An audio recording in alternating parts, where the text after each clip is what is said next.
Chiefs fans, this is the Sports Radio 810 WHB Postgame Show. The Chiefs have won! The Chiefs have won Super Bowl 57! If you want Chiefs, follow the leader. Sports Radio 810 WHB. If they're always like that, I guess play every game at 8:30 a.m. Central Time.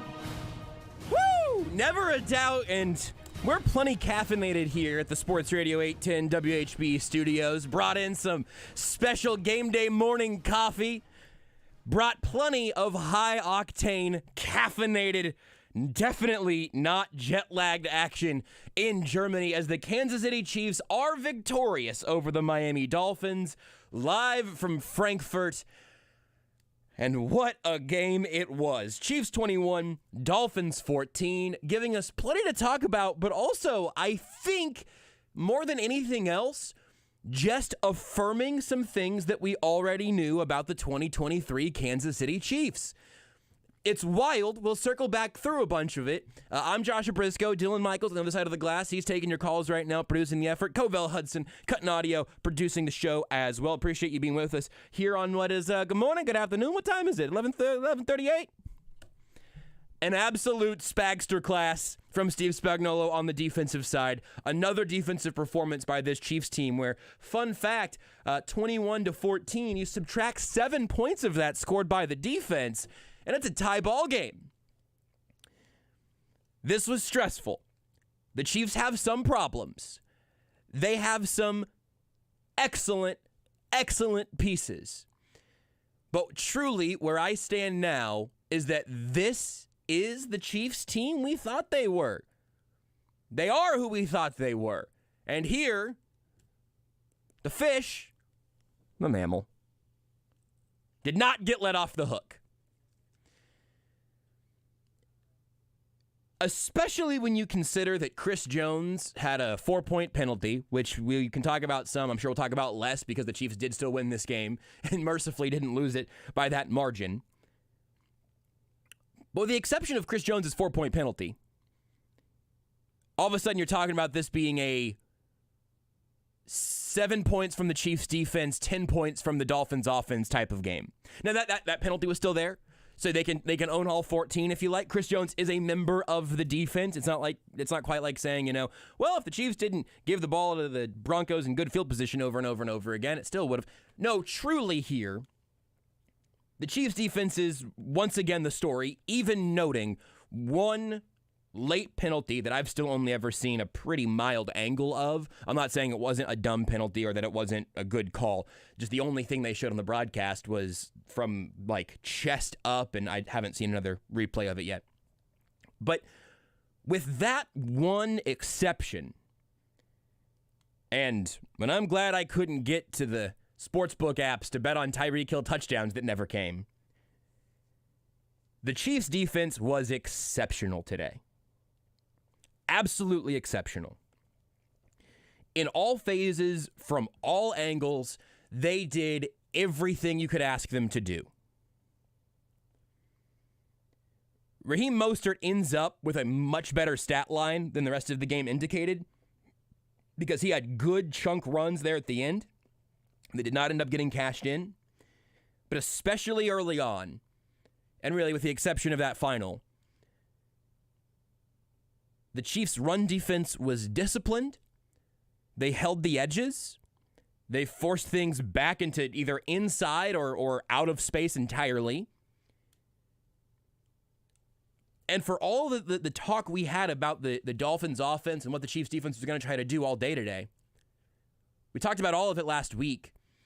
And I think it pretty much all came to fruition.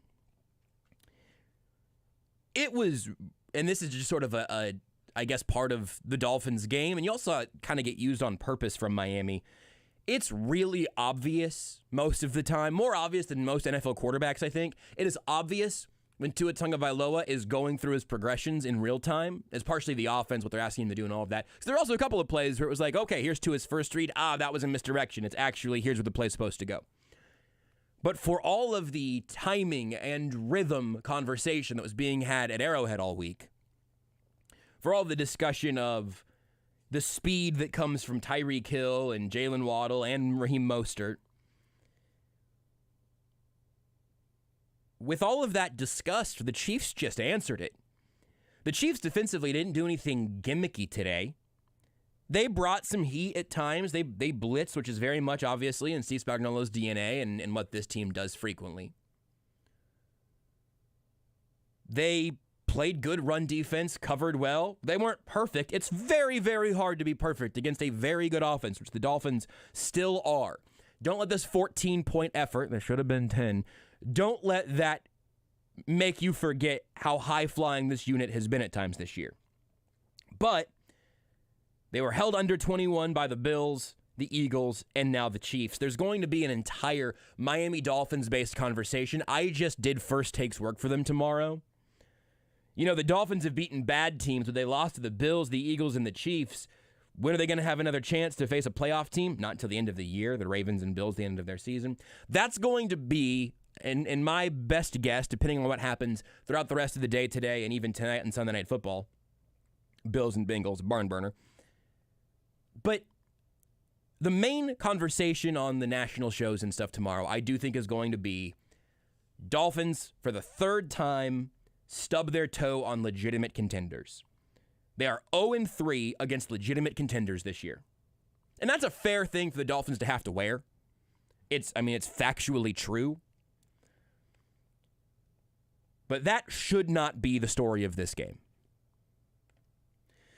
The story of this game should be, if there were any doubters remaining, if there was any hesitance, and man, it's frustrating that they gave up 24 to the Broncos last week. But if there's any doubt whatsoever, this Chiefs defense is exactly what you have seen so far. It is big plays in big moments. Shout out to Trent McDuffie, to Mike Edwards, to Brian Cook, in one of the most outrageous defensive plays I've ever seen. It is legitimate in coverage, with L'Jarius Sneed and a whole bunch of either first or second year players in the system. Mostly first and second year players, period. But then Mike Edwards, of course, is a vet in his first year in Kansas City, though. Justin Reed, a vet in his second year in Kansas City. For a growing, building group there that is fully firing on all cylinders. A linebacker group today, man, Willie Gay had some huge plays. I told you on Friday that Willie Gay has a way bigger impact on what I expected to happen in this game than most linebackers being in or out of a game would have brought. Another game where Drew Tranquill at the mic, just the defense did not skip a beat, even without Nick Bolton. That is a testament to Spags, a testament to Tranquill, a testament to Gay, a testament to that entire defense. A linebacker group without its typical starting mic, which means that Leo Chanel is playing more and Jack Cochran was out there at least a few times. Even with those issues, even with there needing to be a next man up at an important position, and again, Tranquill was overqualified as a backup mic. He's a backup everything and a starting caliber anything. Really today, the one thing that was quiet for the Chiefs defense was the defensive line.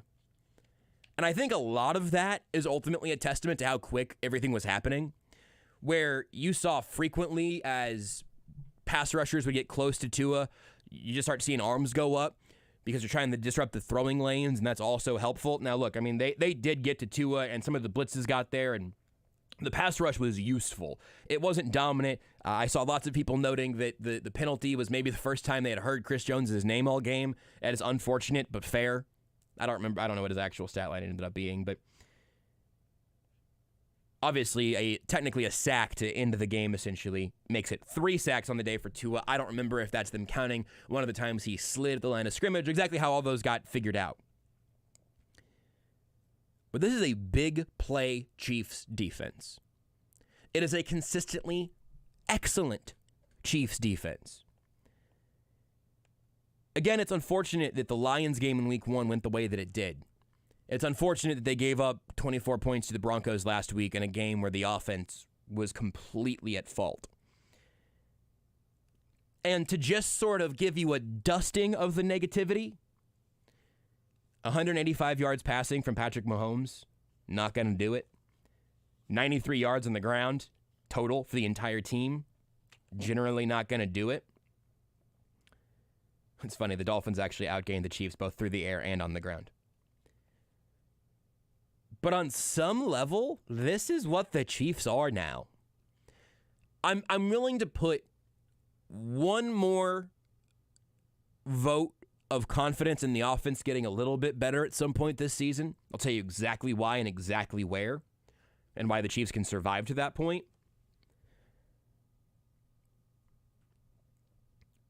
But this is not a Chiefs team that we have seen before. And I do think, I've been at this spot for a little while now. But if you have any doubts or any hesitations at this point, it's time to realize that this is the crew. Isaiah Pacheco today, 16 carries for 66 yards, 4 yards a carry, you'll take it. This defensive performance, including a touchdown of their own, you'll take it. I'm going to come back to that also. But Noah Gray is your leading receiver. Travis Kelce, I believe, just barely got the yardage he needed to pass Tony Gonzalez in a stat that I thought would have been broken in the first quarter and forgotten by the fourth. Rashee Rice has 2 awesome plays and doesn't get targeted outside of those 2 catches, the touchdown and the first down. Kadarius Toney gets to play wide receiver for a snap. I don't have a snap counts yet, but he gets 1 target. It's on that play. He looks great with the ball in his hands. Never targeted again. You get a great Sky Moore moment. You also get one that appears to be some sort of disjointed Sky Moore thing. But this is not an offensive group that you feel confidence in. At least it's not a group that I feel confidence in. It's not one I think you should feel confidence in. The part that matters is that this defense is so good that you can have Patrick Mahomes throwing the ball to the Isle of Misfit Toys. And if you can fall into 14 points and have your defense make a huge play, you're going to win most of those games. Is that going to work against the Bills or the Bengals? I don't know. I'm inclined to say it won't. But I thought I was an optimist taking this game to be 23-21. I thought you give the Dolphins 3 touchdowns, maybe they have to go for it so they're not kicking field goals. The Chiefs fall into a field goal of their own. There you go. I feel pretty good about the spread there. Low-scoring game, the Chiefs win by 1 possession.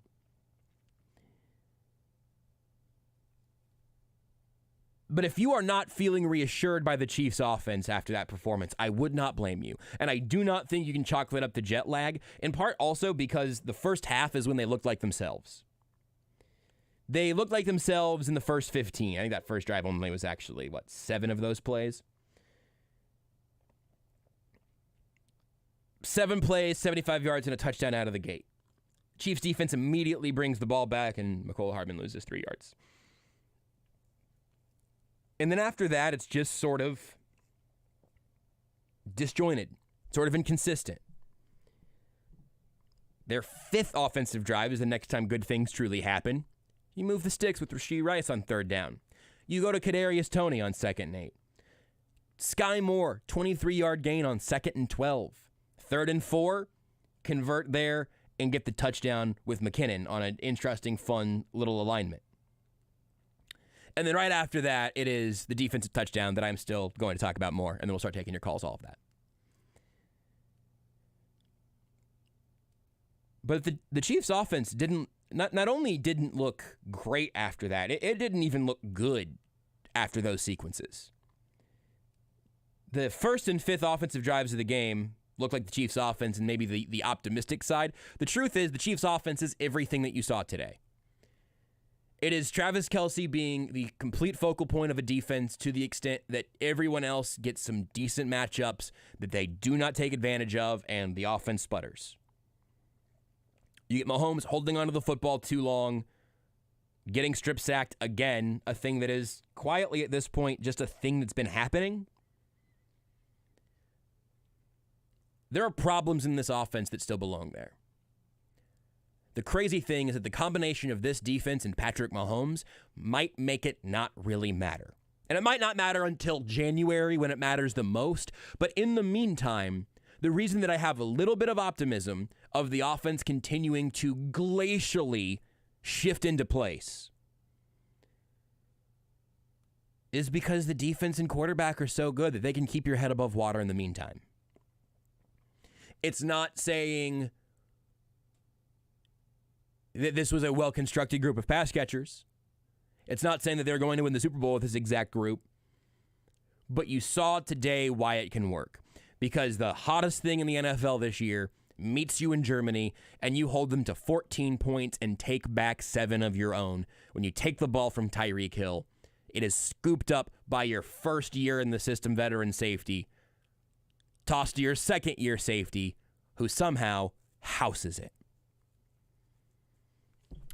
I'm going to talk about that play. We'll take some calls, and then we'll go on to hear from Andy Reid and Patrick Mahomes from Germany, plus whoever else shows up there. Dylan, I know there's a lot of moving parts. We good to eventually go live to Germany as folks begin showing up. Thumbs down, thumbs up, thumb sideways, finger up, single finger up, which means, I don't know, maybe.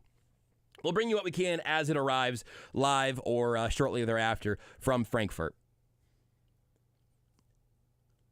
That defensive touchdown was special. A special play for so many reasons.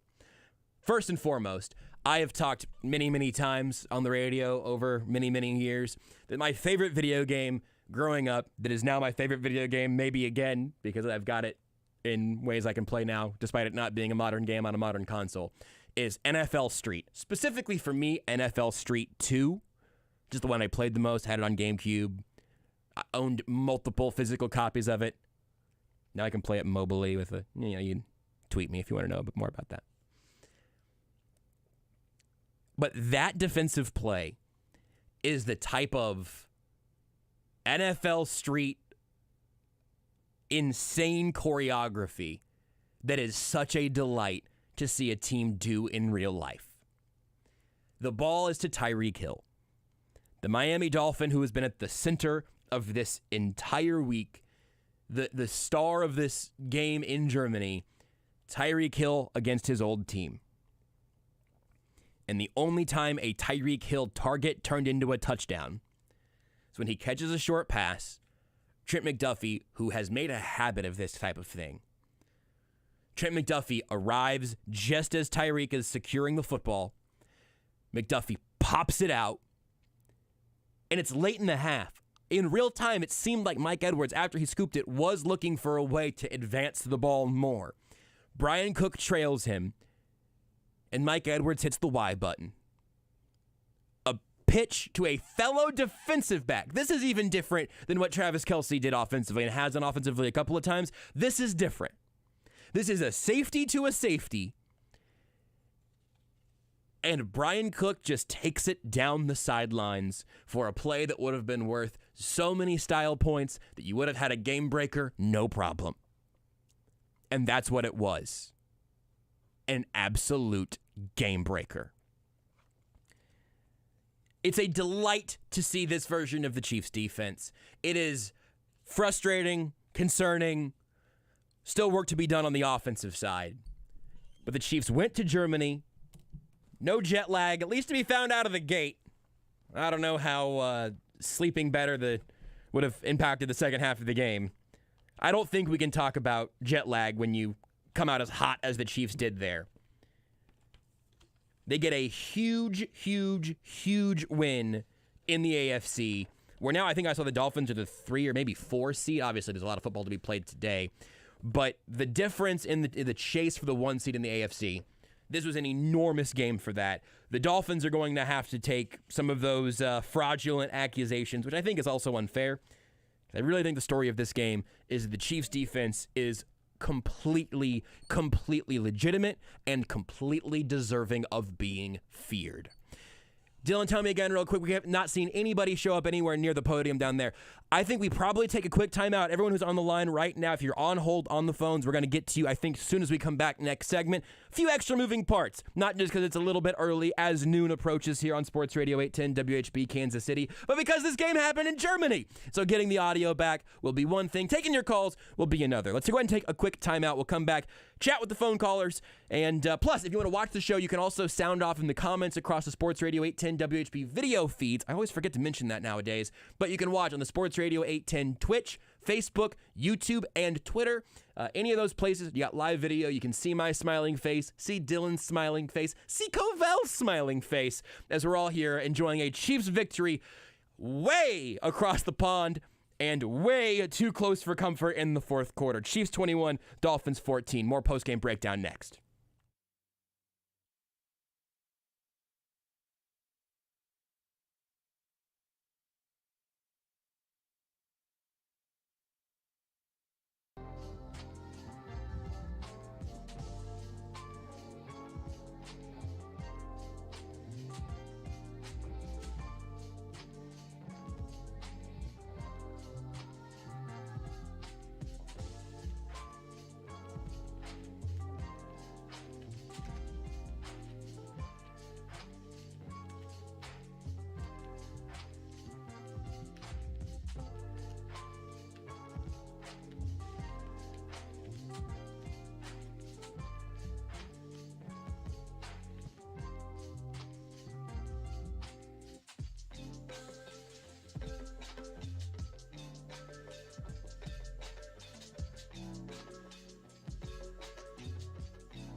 seconds in this half.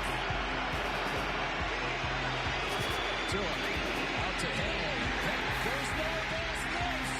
It is loose and picked up and nailed. Brian Cook. Touchdown. Kansas City. Trent McDuffie knocked it loose. And then Cook takes the lateral the distance. What a play. What a play is right. Trent McDuffie making the tackle, is able to strip that thing out of there. That was unbelievable. Mike Edwards does a great job. He can't get any more yardage. Here, Brian Cook, you take it and get the ball, and it's your turn to run it down the sideline. What a turn of events right there. Playmaking, imaginative, game-breaking magic there from the Kansas City Chiefs defense. That's our defensive play of the game, brought to you by Schlegel Fence. Schlegel Fence, as Kansas City's preferred fence company, has been serving the KC metro areas for over a decade, offering security and style. Call 816-863-6159 or go to schlegelfence.com for your free estimate.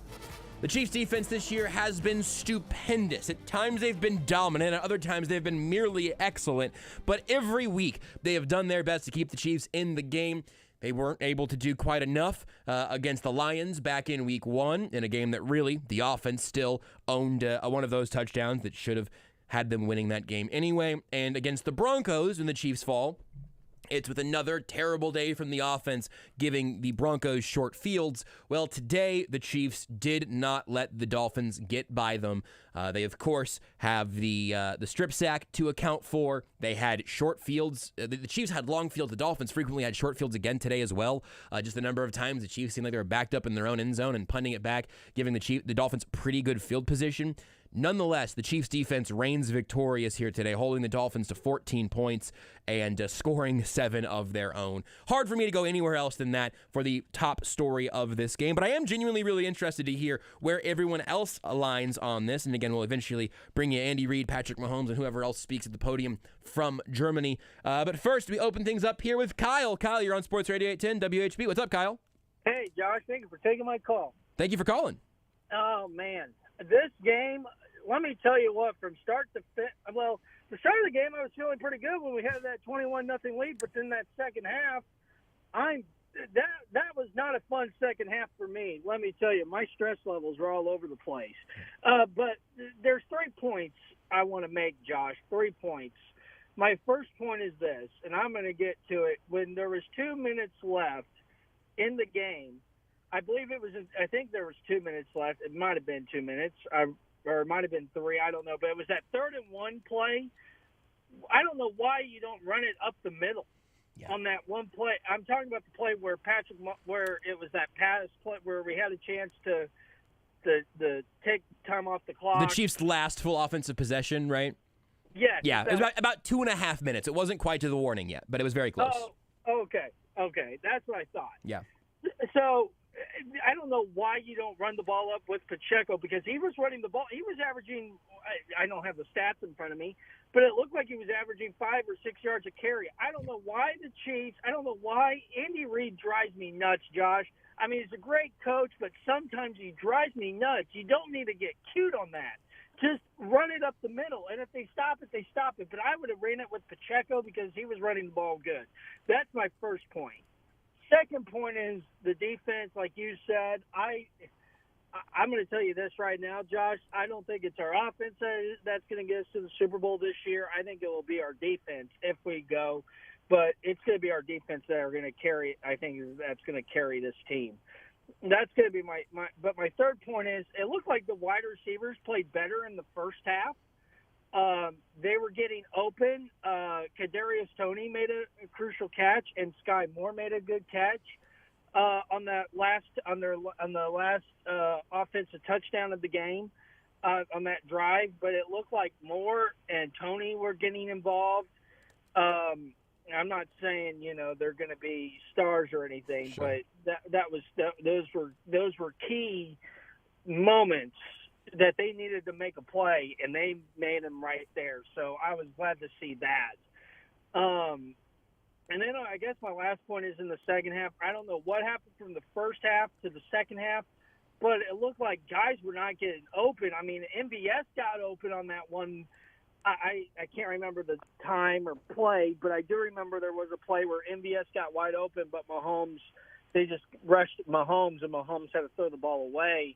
But it looks like, this is going to be a problem all year. Kelsey is going to get double-teamed, triple-teamed, and he wasn't involved much at all in the game. He only had 3 receptions for 12 yards or something like that. I don't know, Josh. It just seems like it's the way this year's going to be. I guess with kids, if they're going to take Kelsey out of the game, if they're going to take Kelsey out of the play, then I don't know who else you throw to besides besides Rice.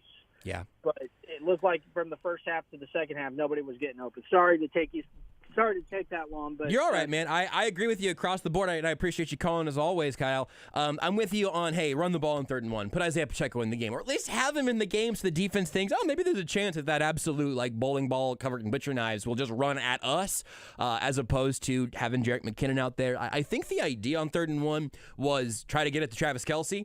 The problem is, did you expect Travis Kelce to be uncovered? I certainly didn't. So I don't understand why there ends up being such a, for lack of a better term, like hitch in the motions on 3rd and short and 4th and short.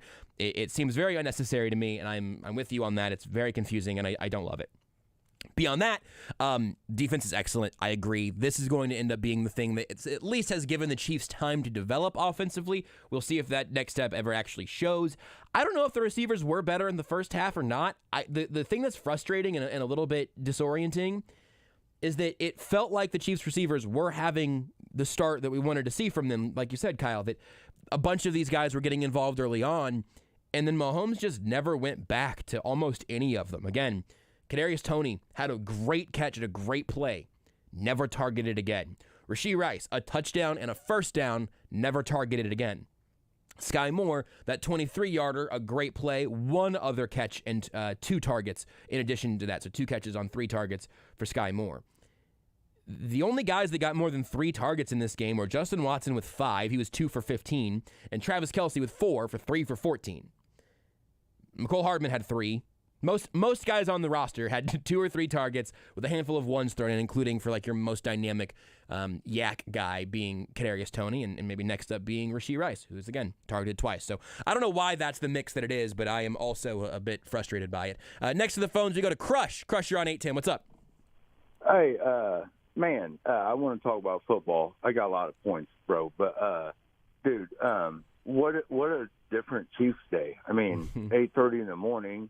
They're on the other side of the planet. Yep.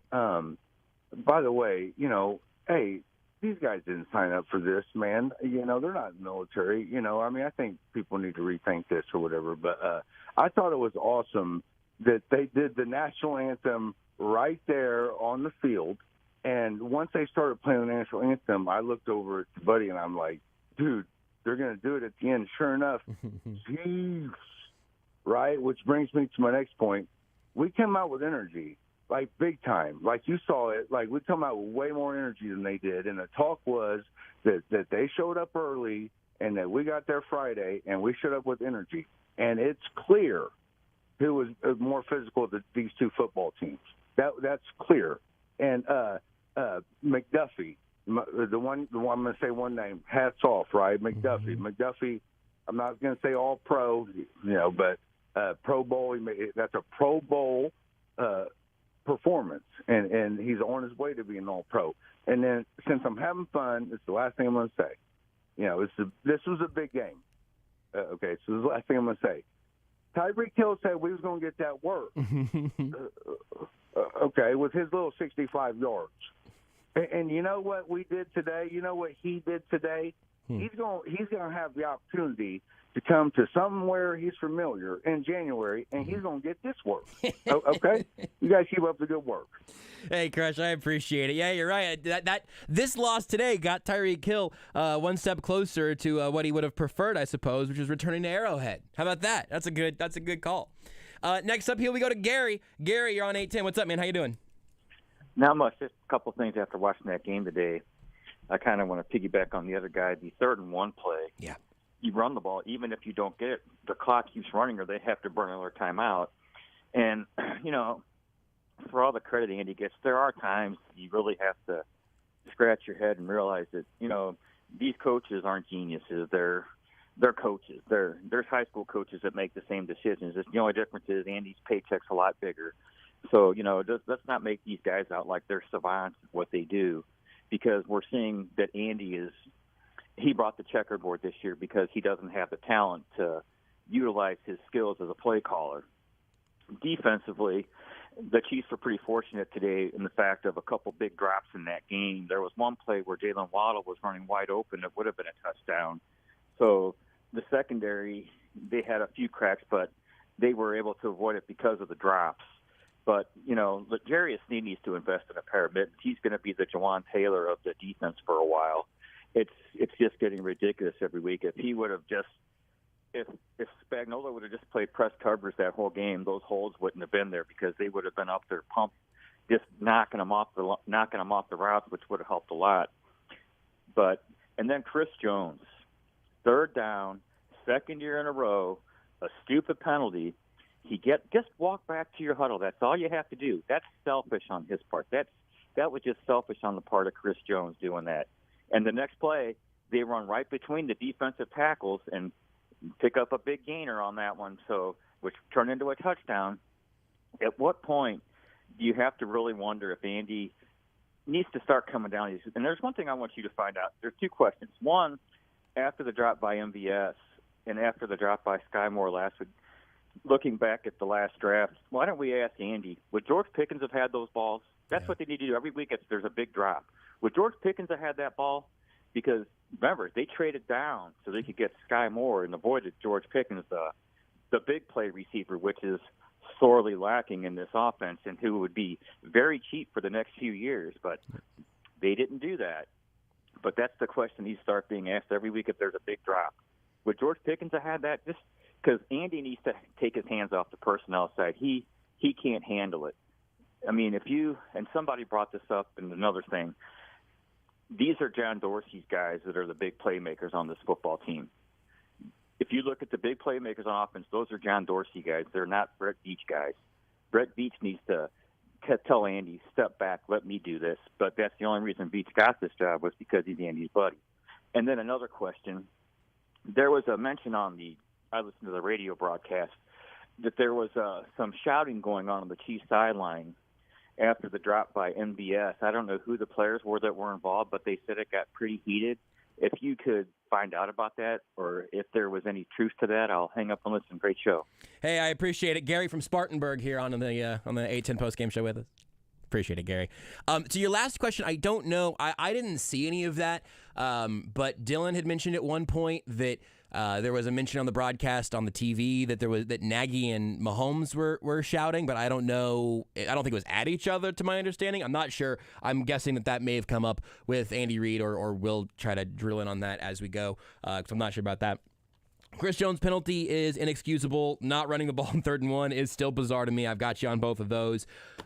The actual roster construction and some of the things that the Chiefs continue to value that hasn't worked into place. I don't know if you want to blame Veach for that or Reid for that or whoever, but there is certainly a fair question to ask about the type of players they draft. And also, I mean, look, if you want to, they traded back, and I feel like I've got a pretty good handle on what exactly happened with the George Pickens thing, and I find it silly from the Chiefs' perspective because, yes, this offense could very much use a George Pickens, and instead they got Sky Moore and traded back and also got Darian Kennard with that pick, who's currently on the practice squad, so I don't think that's doing much for me. But it's also, to really beat a dead horse, if you take T. Higgins instead of a running back for no reason, you have him for an extra year than the Bengals do, because it would have been a first-round pick instead of an early second-round pick. And that could have been a receiver that you built around for a while, so you didn't have to get desperate and gadgety with a whole bunch of receivers in a row, which is also trading a third-rounder for Kadarius Toney. A skill addition that I still kind of like. He just got one actual target today. Like one target, period. There wasn't even like a gadgety one for him. So I don't know. I do think there is an interesting conversation to be had about the types of receivers that Chiefs keep investing in and what it is that just makes T. Higgins and Michael Pittman in 2020 or Pickens here. Oh, Mike Edwards at the podium. So we're going to go live to Germany here on Sports Radio 810 to hear from Mike Edwards. Man, we were man-to-man, so honestly, it was pretty easy seeing that screenplay develop. Just saw the play happen and made it. It's Mike Edwards and Trent McDuffie at the podium together.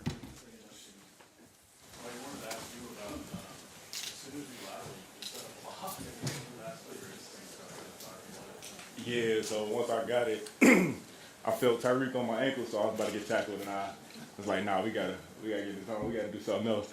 So I kind of looked back, and I seen my boy BC, and I was like, I trusted him. You gotta have trust to do some stuff like that, but I trusted him. Got the picture back, and he did the rest.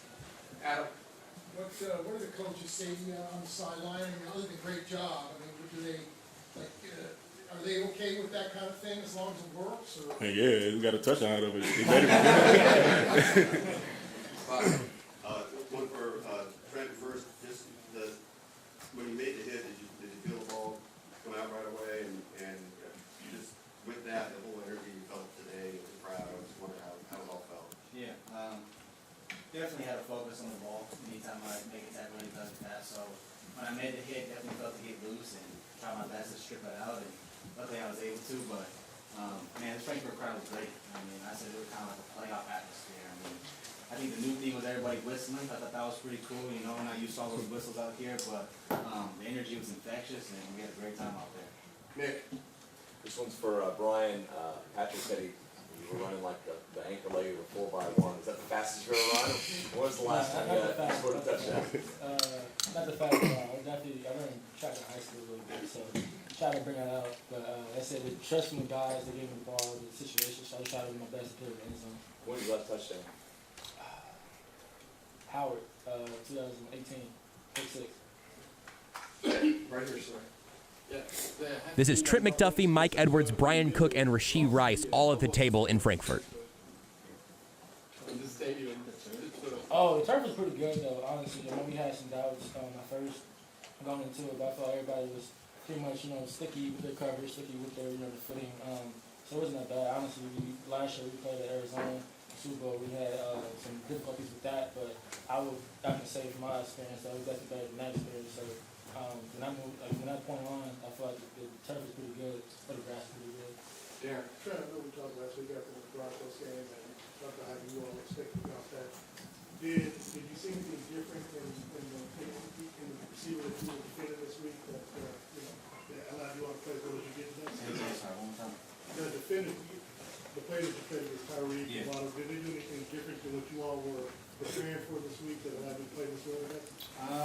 No, I mean, we went back and watched the film. They kind of gave us the same things that we've been seeing, and I feel like a lot of the guys had a lot of communication on what we were planning on doing, and I feel like we just did the game plan really well and executed at a high level, and I feel like that was the reason we were able to limit him to however many yards he was able to have today.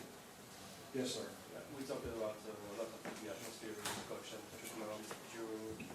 Were you surprised about the crowd atmosphere in the stadium? Yeah, I played player last year. I played in Munich last year. It's kind of like the same thing. Whole Germany is crazy. The atmosphere is crazy. I told them my experience last year was really cool. Came out with a win, so that made it better. But the atmosphere was crazy. Felt like you said, felt like a playoff game, and they was electric the whole game from first quarter to the end of the game. So definitely appreciate the fans, and they definitely showed out. Rashee, one for you. The Justin Watson touchdown got called back, but they came to you on the next play with the scheme play, the little screen pass. Do you sense the coach's confidence is growing in you in big situations? Yeah, I feel like their confidence is growing. It doesn't happen overnight, and it's not only up to the coaches. It's up to me, myself in practice, to all the players, even on the defensive side, just to have confidence in me having the ball in my hands. So I know when the ball's in my hands, I need to get right inside to make a play. Last two will go right here, guys.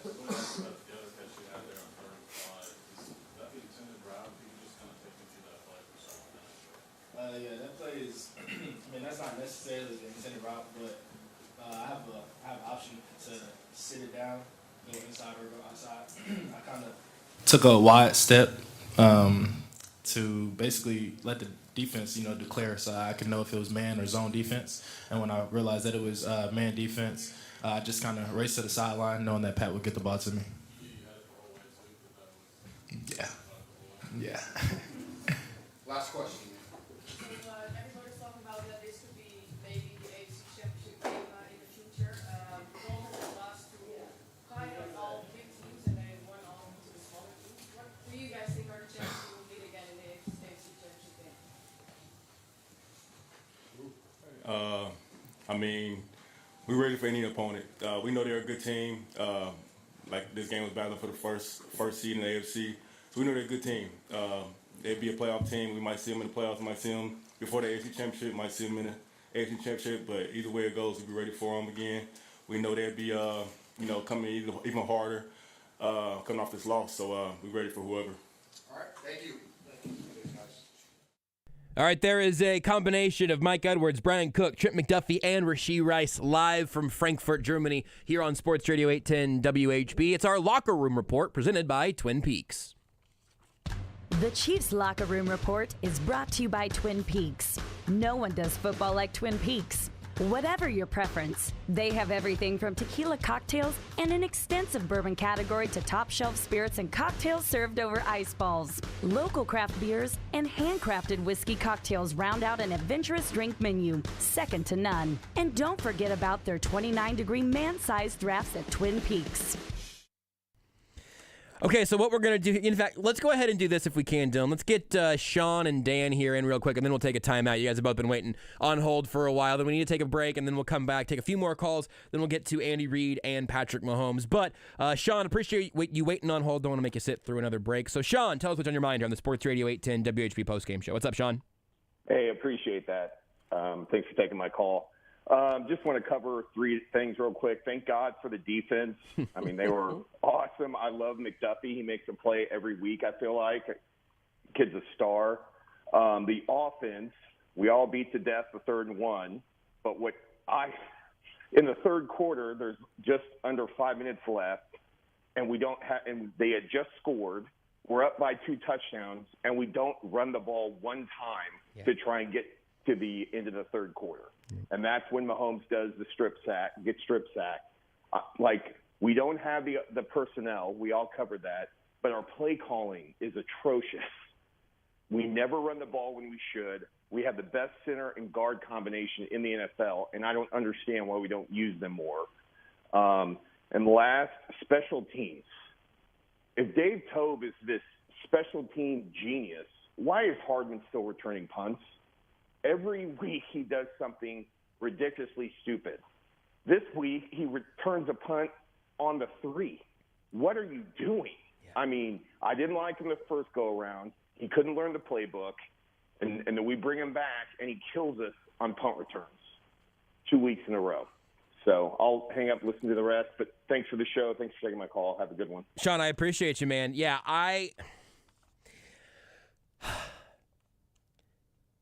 They traded for McCole Hardman. And whatever the compensatory pick ends up being, they lost a compensatory pick, at least formula edition, and their little pick swap, so they could send Washington back to the practice squad and remove the most reliable punt returner they'd had in the last few years. If Hardman had a role on offense, I'd get it. If he had better days on special teams, maybe I'd get it. I don't know what the plan exactly is with McCole Hardman. I'm a little bit confused myself. And I'm with you again. You're right. The 3rd and 1 or the other drives, and the Chiefs have a chance to just hand it to Isaiah Pacheco a couple of times. They had an instance or two where he got stuffed on, I think, either 1st and 10 or maybe it was a 2nd and long. I think it was a 1st and 10 at one point that Pacheco got stuffed on. It kind of, works until it doesn't type of deal. And I understand, look, you don't want 2nd and 9 if you can avoid it. But the running game had been working pretty well, and you're right about the interior. And actually, again, we'll hear from Andy Reid in a little bit. He's already said that he should have called a run on 3rd and 1, and maybe that'll make some people feel a tiny bit better. But for me, I just feel like every week there's some instance of hey, man, kind of like your Tobe thing, I guess, Sean. it seems like every week there is some instance of, yeah, you obviously should have made a different play call there. Saying after the game that you made a mistake doesn't make me feel as good as not making the mistake would have made me feel.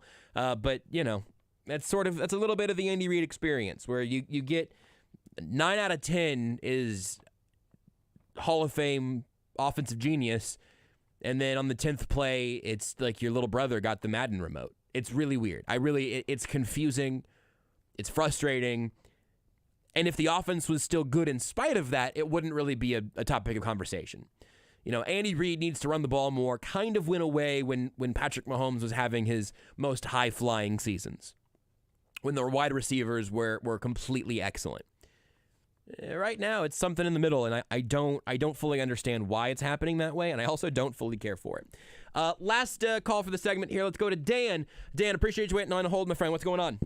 Hey Joshua, how you doing? I got through last week, but every time every time Bill answered the phone kept hanging up. I'm glad I got through this week. It was a great performance by the Chiefs. The offense did just enough to win. And how about Trent Duffy strict second? Strips fumbling Tyreek Hill, and then Brian Cook right behind him said, "Hey, Trent, I'm not behind you. Just give it to Cook." And he was all the way gone to the end zone. And Dave Tobin's got to just talk to Hardman. Stop feeling punts him and just take the ball at the 20-yard line. That's all we need to work on. It's just special teams, and offense will get there. Joshua just needs separation. Still a little bit iffy, but I like the first drive. Pretty good, Then the second and third drive is kind of off and on, but it'll come together. Andy's going to have to run the ball more. Take care of yourself, Joshua. Let's take care of the Eagles. Dan, I appreciate you. Enjoy the bye week, and then yes, it'll be Eagles time, which will be a lot of fun as well. The other thing that I don't know if we can talk to Matt Derrick about this. I think he tweeted about it after the game. I don't know what Dave Tobe wants McCole Hardman to do there, which I know sounds crazy because it seems pretty obvious. But last week, Dave Tobe said, that whole put your heels on the 10 and let it go over your head is sort of outdated thinking because punters are so good now that you can't have a ball land on the 5 and bounce back or whatever, die on the 3. But Andy Reid said, I think it was on Monday last week, where he was like, yeah, you just kind of want to put your heels on the 10 and let the ball go over your head. And then on Thursday, Dave Tobe said that was sort of an outdated line of thinking. So I don't know if Andy Reid and Dave Tobe are on the same page. I don't know if Dave Tobe and McCole Hardman are on the same page. I don't know. It certainly isn't as disastrous as the Sky Moore punt return experience was, obviously. That was a nightmare. That was an absolute horror movie. I just don't know who wants what right now in the Chiefs special teams, which is not what you want to be saying at the halfway point of your season when you have a future Hall of Fame head coach and one of the most decorated longtime special teams coordinators in the sport. I don't think you want all three of those guys to be on different pages in terms of who's returning what.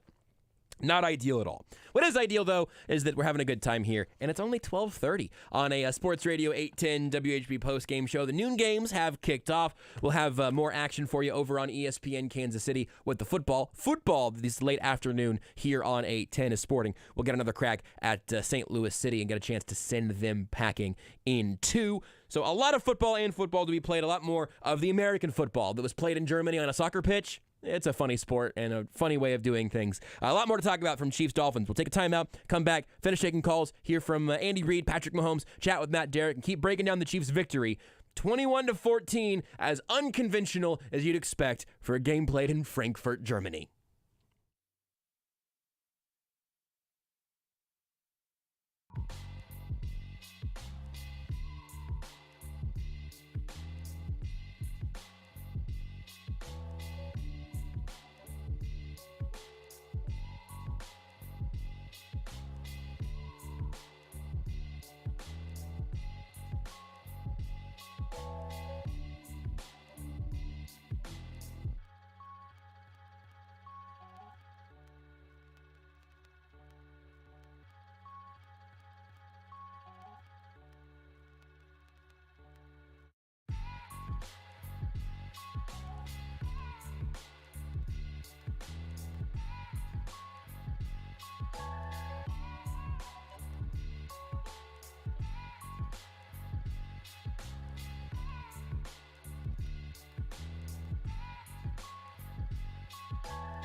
flag is down, but it's in the secondary.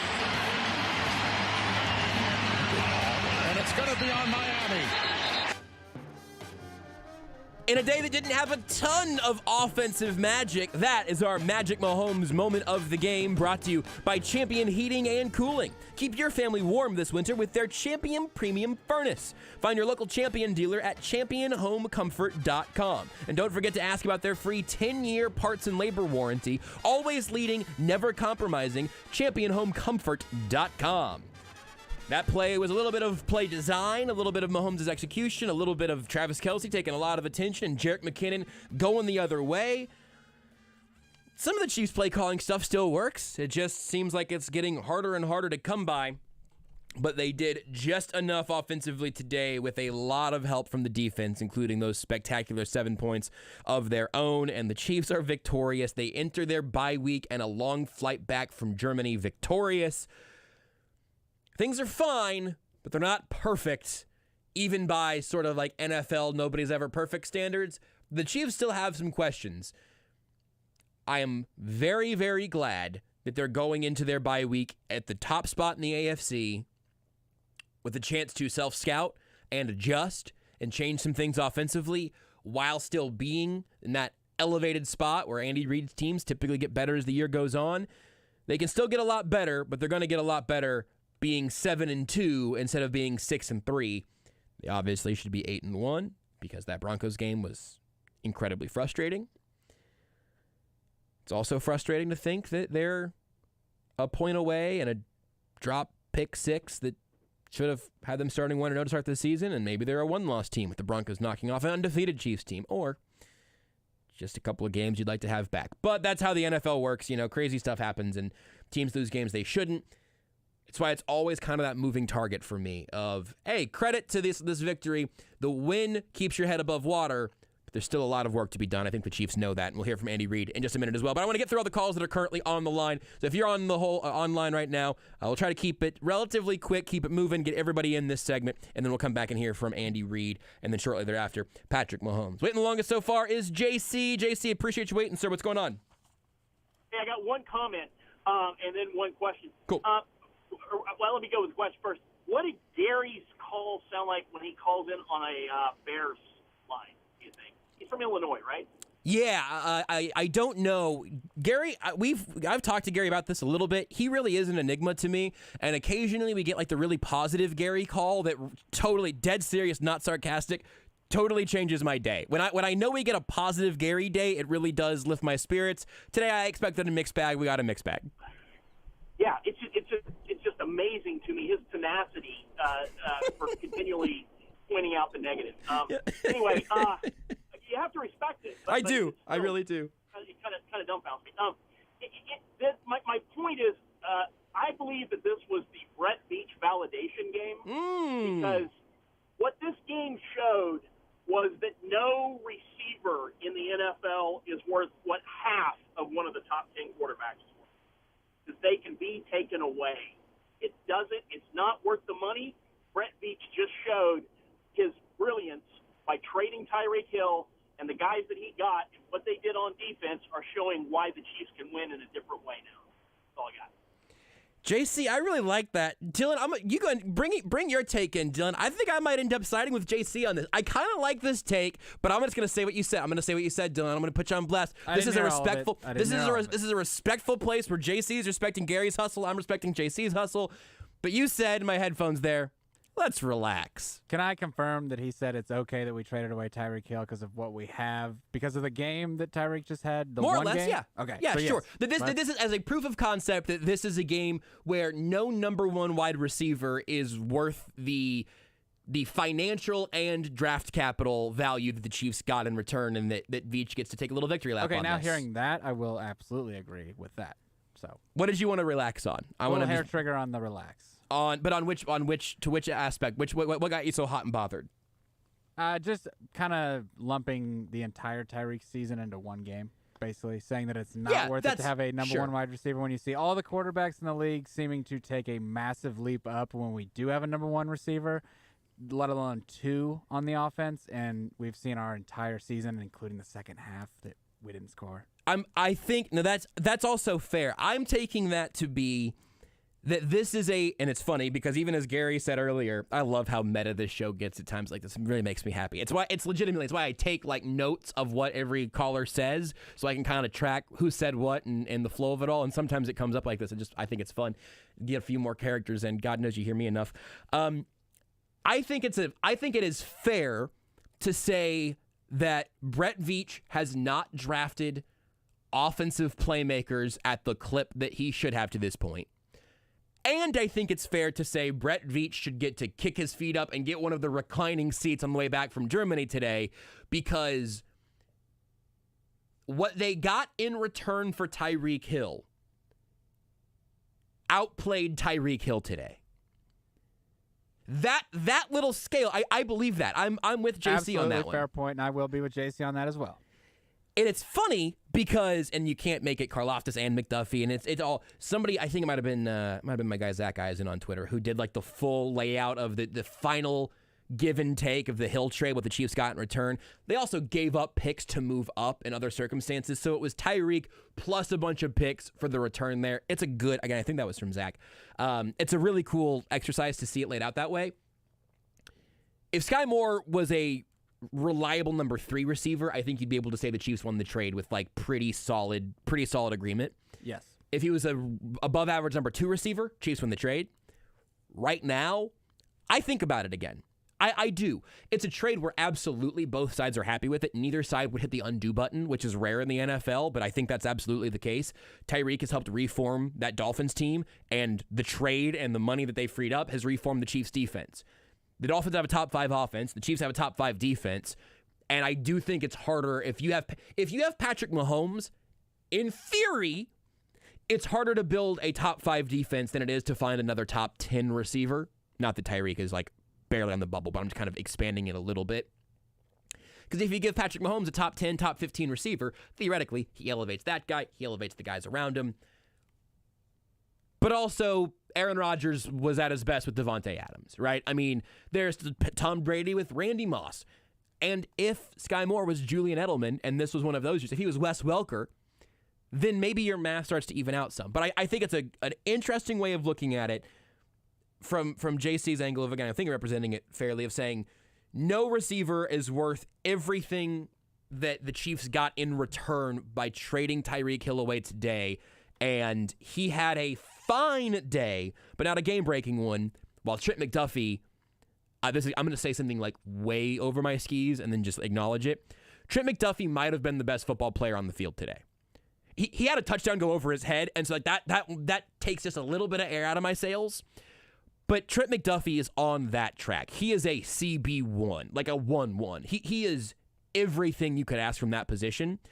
And he and Snead both had their hands full with a great duo and then even some depth behind them today. So I think this can be validating for that trade. And also, I would like the Chiefs to give Patrick Mahomes a real number 1 wide receiver.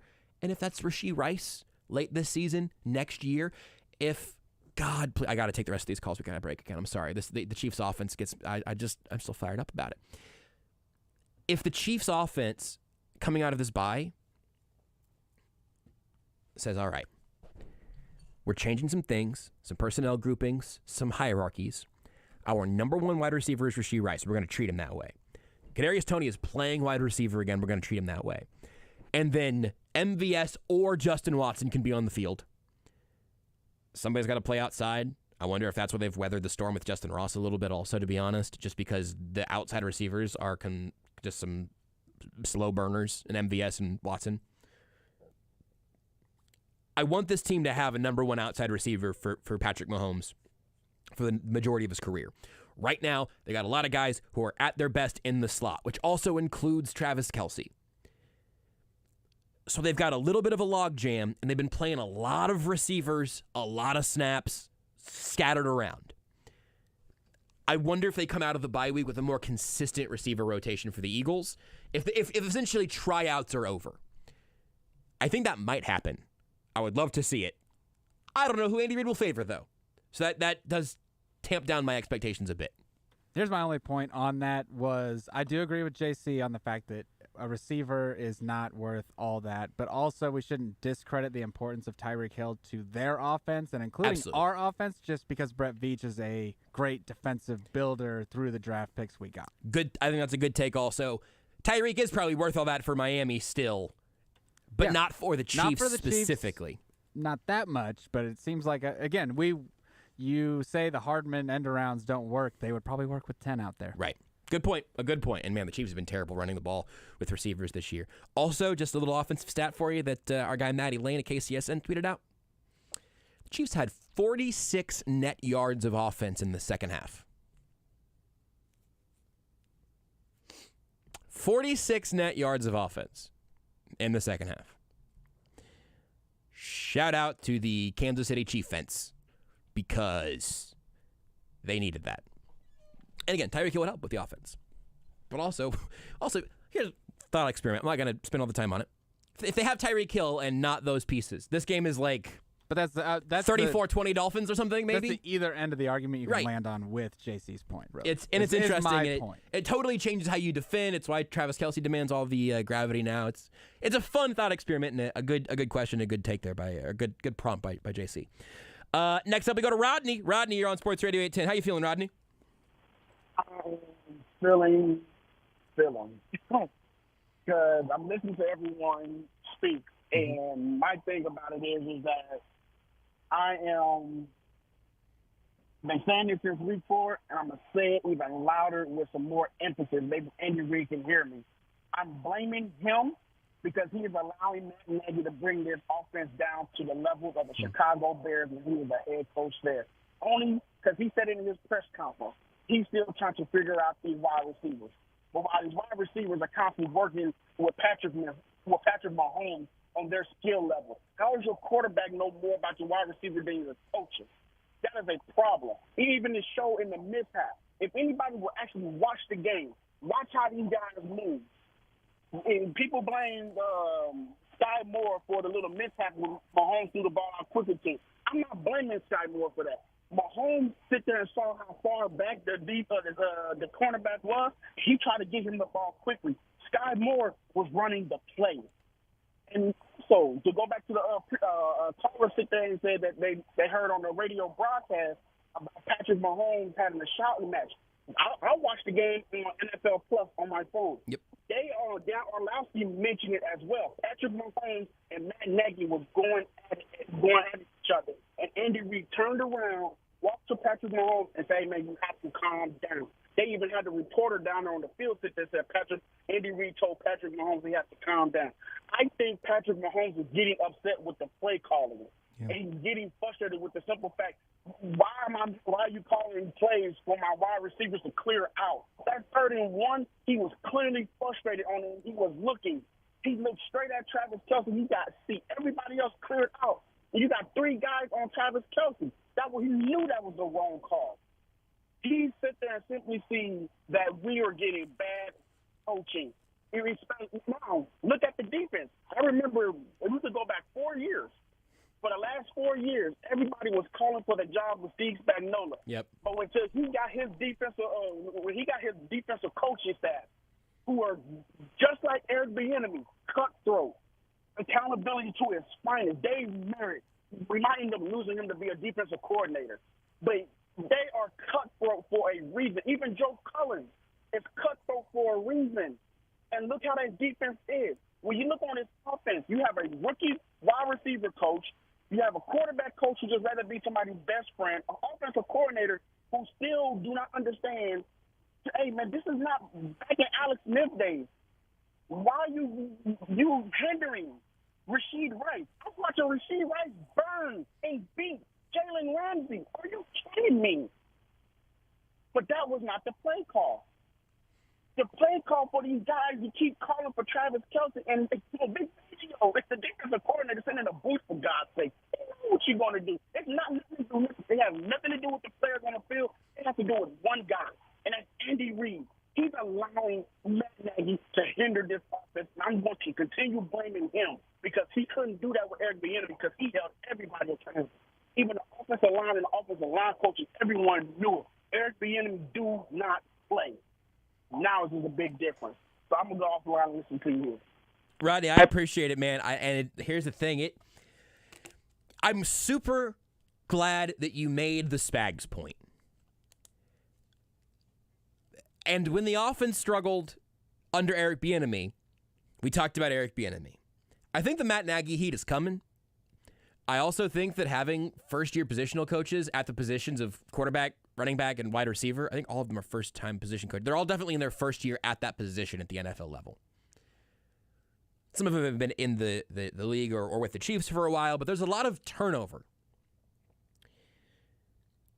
And we talk about the coaching staff when it's a defensive coordinator or when it was Eric Bieniemy. And the one specific thing, even like another couple layers deep there, Rodney, about the accountability, about the Mahomes and Nagy, whatever I haven't gotten to see a good clip of them, whatever their banter was on the sideline, if it was frustrated at each other, frustrated about something else, whatever. I trust your eyes. I just personally have not seen it again. We know what an Eric Bieniemy sideline, like finger in the chest kind of moment looks like. And I don't like the idea that like every football coach needs to be that guy, because I don't think that's correct. But I also don't know if every coach can be soft-spoken, super level-headed, turned up to a 4 out of 10 on the volume knob. Because that's what Andy Reid is. And people, former players talk all the time. Like, Andy Reid's the same guy every day, no matter what. And then that is an advantage to Andy Reid being Andy Reid. But, again, to your point, Rodney, I think Spags seems pretty level-headed. But you got a bunch of positional coaches that can rev on their guys. If it's a defensive line coach in Joe Cullen, who everyone has total respect in, who's done it at a high level, who's been a defensive coordinator, who's done a lot of football, a lot of different places. If it is Dave Merritt, or really that entire coaching staff has some vibrato. And offensively, I wonder if Reid and Nagy are a little redundant in terms of tone and approach. And the rest of those guys are probably too new to yell at Donovan Smith on the sideline. And I don't think I've ever seen Andy Heck scream. I mean, maybe in training camp and stuff, I don't know. But I think there's something there about the temperature of the offense just sort of boiling a little cold. And if Mahomes needs to be the grumpy old man that starts being the one who does that, maybe that's a good thing. I don't know. Maybe that's something that changes out of the bye week. But I think it's a fair conversation to be having about the temperament of this offense and going from the coaching side. All right, next up we go to G. G, you're on 810. What's up, G? How you doing? Hey, what up, Josh? How you doing, brother? I'm doing good, man. It's nice to start the morning with a win. Always. Hey, quick take. Hey, Spags should get the game ball. Yeah. But how fortunate are we that our offense can wait like our defense did last year? Two things. Scripted plays, we're money. Adjustments, we're struggling with it. But they'll figure it out. But Rice was awesome in the first quarter, and all of a sudden he was invisible. Would like to see that step up a little bit more. Other than that, winning on the learning curve, can't be any better than that. Just like our defense did last year, we're reciprocating. That's what makes championship teams who they are. Appreciate you. Gee, I really appreciate that. I'm sorry I didn't really say anything there. I was writing stuff down because winning on the learning curve is a great line. Winning on the learning curve, again, the kind of inverse of different sides of the ball from last year. The offense keeps your head above water while your defense is winning on the learning curve. Flipping that around for the offense this year is a really good little way of packaging that. I like it very, very much. And also a smart note, I think, the opening script was fantastic.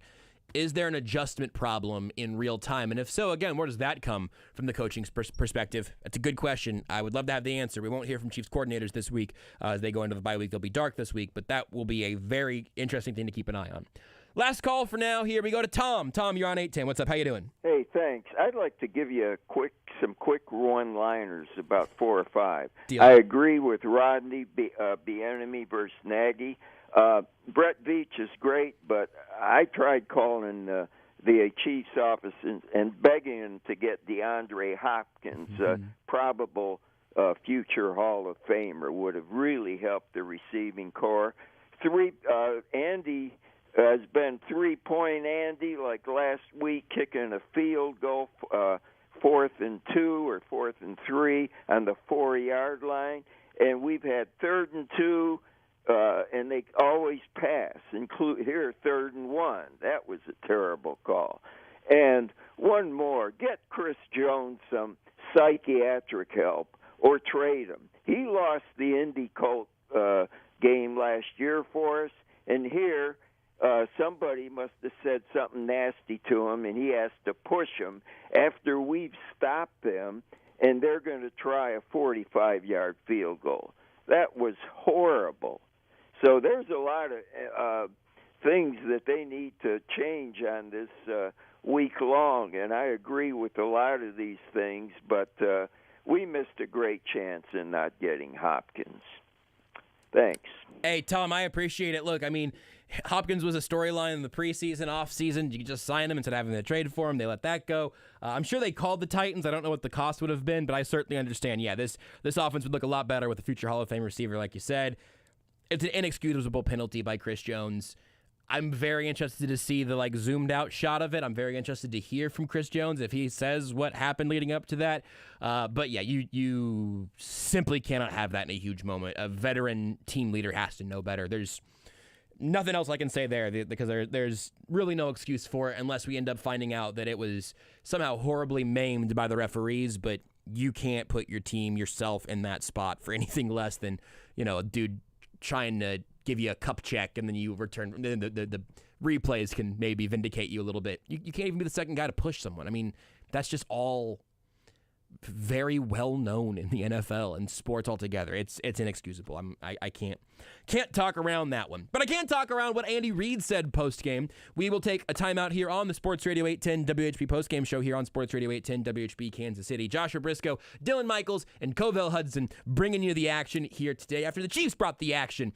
21-14. It was a weird game on the road in Germany. Home road. It was in Frankfurt. It wasn't at Arrowhead, but the result didn't change with that.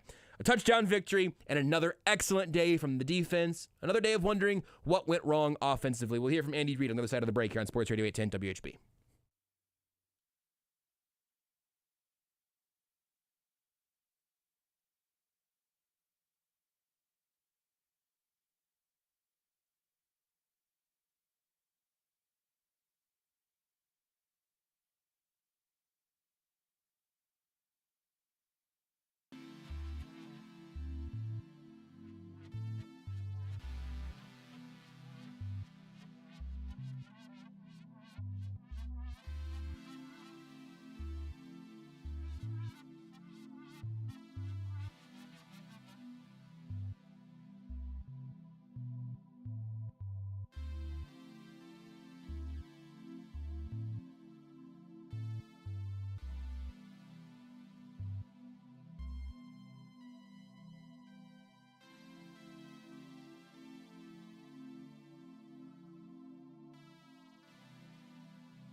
wayward snap. Go figure. Victory was sweet for the Kansas City Chiefs on the road in Frankfurt, Germany. That's our sweet play of the game, brought to you by Andy's Frozen Custard. Apple pie sundaes are back at Andy's Frozen Custard. It's a whole slice of Andy's baked fresh daily apple pie blended with their fresh frozen custard, a slice of heaven in every spoonful. I don't know if it was a slice of heaven for the Chiefs offense, but it certainly should be defensively. As I said before, I tweeted during the game, I've said it since. The story of this game nationally on all of the shows tomorrow will probably be, are the Dolphins frauds? Because they've lost to the real Super Bowl contenders that they've played this year. But the real story should be, how good is the Chiefs defense? And the answer is extremely good. We'll pivot over, though, to hear from the head coach of the Kansas City Chiefs as Andy Reid spoke from not even really the podium, just sort of a big table there in Germany. And that's brought to you by Robert Brogdon's Olathe Buick GMC and Olathe Kia. Get a worry-free money-back guarantee on new vehicles when you buy from Brogdon. Visit BrogdonAutomotive.com. The head coach press conference also brought to you by Westlake Commercial, a division of Westlake Ace Hardware. They're your local business-to-business supply partner. The commercial team, dedicated business-to-business website, credit terms, and convenient store locations make it easy. Visit your local Westlake Ace Hardware store or westlakehardware.com/commercial today. Appreciate Westlake Hardware and Robert Brogdon's Olathe Buick GMC and Olathe Kia for being a part of the show. Appreciate Andy Reid for taking the questions there in Frankfurt. We start off with the opening statement and no injuries to report from Andy Reid. Two good things. All right. Everybody hear me okay? We good? So, no injuries to report, which is a good thing. Two good football teams playing each other. It was great to be able to do that here in Frankfurt, and I just thought both teams put it all out there during that game. The crowd was unbelievable. I'm going to say we won in the crowd. There was a lot of red there. The hospitality of the German people has been great the last few days here. Compliments to our staff for doing the forward work on this and working with the people here in Germany to put on a smooth event for the coaches and the players. Defensively, what a first half and what a second half. That fourth quarter was really something. Which made it very exciting. The McDuffie strip of Tyreek, punching the ball out, Edwards picking it up, Cook scoring, and lateral to Cook scores. Doesn't get any better than that. Snead's ability to match up most of the day on Tyreek was big. Well, Tyreek's a heck of a football player. I mean, he made a couple real nice plays in there too. So. Offensively, we did some great things, and then we sputtered at times. But I would tell you that first drive was a thing of beauty, and then again the next touchdown was also a good job of getting ourselves upfield and scoring on that. So, and then again our offensive line I thought did a very nice job in the run game. I thought that was a real positive for us during the game, which obviously uses a lot of time in doing so. Pacheco, I thought, ran very hard, good eyes on things, picking the holes properly, and did a good job there. And then special teams, we made enough plays there that were positive. We're trying to change the field position around a little bit at the end. Again, we've got to watch ourselves on these catches inside the 5. So, but anyways, that's the time is yours. A little bobble at the end for Andy Reid on the time is yours too. Like it's a foreign experience, literally, I suppose. But yeah, we also, again, as has been the case a few times, certainly this time, hanging with us on the audio side. It's not the ideal quality, but if they wanted ideal audio quality, they could have played the game at Arrowhead or had microphones that worked. So, we're working with what we got, and appreciate the good people at KSHB 41, our own Mick Schaefer over there, bringing some of that audio quality back to us of what we can get. Appreciate them very much for helping out there. Next up from Andy Reid, a few questions in a row. The magnitude of the win. He does get asked about throwing the ball on third down. But first, Trent McDuffie, the Tyreek Hill fumble, and what happened on that play. Yeah, he came up and smacked him, first of all. I mean, that was a pretty aggressive hit.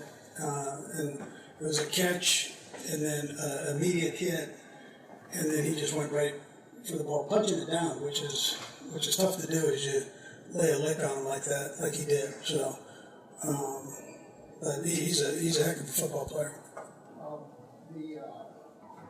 What went into the decision to throw the ball on third down, your last third down? Yeah. The last part? That would be one. If we ran it, you would have been asking why we didn't throw it. So, but I'm gonna tell you, I'll tell you, I probably should have put it in the hands of the big old line. I own one on that one.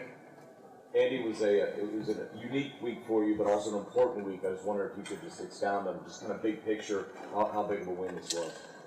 Yeah, well, it was big. We have this bye week coming up, and there's nothing worse than going into a bye week with a loss, first of all, and then a 10-hour or 8-hour plane ride on top of that, and that doesn't lead to a good feeling. But we're 6-2 sitting there with the Dolphins coming into this, and knowing that they're one of the better teams in the AFC. And so I love the energy, the way our guys rebounded from that last game against Denver. All those things are so important to making up a good football team. And our guys did that. Last week we were off, and this one here they weren't going there, and you could just feel it. I think probably all you felt it in here from the first drive on. So I think. You look back on it, I think this was a big week, and then the way things worked over here, I think, was very smooth. This can be, when you start going across the pond, as they'd say, right? So you go across the pond, I mean, many things can happen, and things have to hit right. And I'm telling you, the German people were phenomenal in setting things up for us, as was our staff. Some interesting stuff there from Andy Reid, also kind of saying, last week they were off, and it was like they weren't going to let that happen this week. I mean, the offense was off again today. I don't know what to do with that, but obviously it's a huge game, and kind of fun to hear him acknowledge the things that we all assume, like going into a bye on a loss against a contender with an 8-hour flight home sounds like it would be miserable, and Andy Reid's like, yeah, there's nothing worse than that in football, than that exact feeling, so huge to get that win, even as there's still some growth to be had from all angles here. Also from Andy Reid, starting off this next answer, first asked about this being a defensive game, and if he would or wouldn't have guessed that this is how it could have gone, with a game between two teams with pretty exciting offenses combining for 35 points. Well, I'm not going to slight our defense, so I'm going to say, but I wouldn't have guessed that. There were two good, typically two good offenses. That being the number one offense, the Dolphins, in the National Football League right now. So for the things that our defense did right there that was a tremendous achievement. And obviously we got to keep it going. You're just as good as that next game that you play in, but that was a heck of an achievement. Steve Spagnuolo did a great job with scheming it, and the players executed very well. Coach, talked about coming across the pond. Chiefs Kingdom really showed up today. It just feel like a home game atmosphere. Yeah, that's what I was saying there at the beginning, that the Chiefs fans won that one. I mean, it was we could feel them. It was loud, whether they were from Germany or whether they were from Kansas City or the UK. It was it was something. It was loud, aggressive, and we can feel that as players and coaches. We feel that, and we appreciate it. And Travis became an all-time leading wide receiver today. All-time leading receiver in the Chiefs history. Talk about that. Yeah, well, and listen, I didn't give him the ball enough, and on top of that, but this guy's a great player. I mean, he gets better and better, and they were aware of him and allowed other guys to make some plays with some of the schemes they were using. But what a great player and a good kid, on top of that, great leader. Interesting to say he didn't get the ball to Travis Kelce enough. It'll make the next question here more interesting as well. Andy Reid asked if that was sort of the game plan to go to Kelce more or to let him demand the attention that he did. Well, what exactly went into the game plan regarding Kelce's role today? So, it wasn't planned that way. We always try to get him involved, and we try to do it quickly. They did a nice job of pulling a combination coverage look where there wasn't a lot of space there for him breaking in or out. But you're right, though, in that he did a lot of the support things very well. And, he always has a great attitude about it. First thing he said to me, I said, Doc, I need to get you the ball a little bit more. And he goes, hey, the offensive line played great. We were running the ball well. So I appreciate that attitude. And we enjoyed Italy, too, by the way, when my wife and I went there. It was a great trip. Welcome again. Yeah, all right. We're going to 2 more. Sorry, guys. Right here, Derrick. Coach, obviously, coming out of last week's game, you had Kennedy over an issue along with the drop passes. This week, especially the opening drive, the receivers were catching the ball with no issues. That was an improvement, but you still have 9 finishes. Yeah. You got the Eagles coming up on the Monday night 2 weeks from tomorrow. What are you working on between now and then? Yeah, well, we got to take care of the penalties. I mean, that's the obvious, and we'll get that worked out as we go here. I mean, but that's something we have to take care of. The guys I thought caught the ball well. Quez would probably want to have the one back that he had, but that guy was, tugging and pulling and everything on top of that. But he normally makes those right there. But so listen, we came out of this with things we can work on to get better, and we'll do that. I'm guessing maybe it was an Italian reporter who accidentally prompted Andy Reid to note that he enjoyed his trip to Italy with his wife. I don't know. That's just a guess. I didn't hear the initial question there. Still penalties today, but the Chiefs get away with the victory. Last one here from Andy Reid. Asked about the differences from the international game the Chiefs played in Mexico and the game they played in Germany in terms of a couple of games in the international program. A game overseas with a much longer plane ride. I don't know how long it takes to get to. I think it was in Mexico City when they played down there. But to international markets, we might have to come back and hear from that one a little bit later. Then that's no worries. But he was asked about that as well to kind of contrast those a bit, and we'll be able to hear from that later on if it's not right there. Don't worry about it, Dylan. That's okay. Dylan's doing some little excavation work. And why don't we do this? We'll take a timeout, and if we can find it, we find it. If we don't, we don't. But if we can find that audio, we'll bring you that next. And then we will hear from Chiefs quarterback Patrick Mahomes. That's the plan for what's up next here in the Sports Radio 810 WHB Postgame Show.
Rashee Rice. Rashee Rice. Touchdown.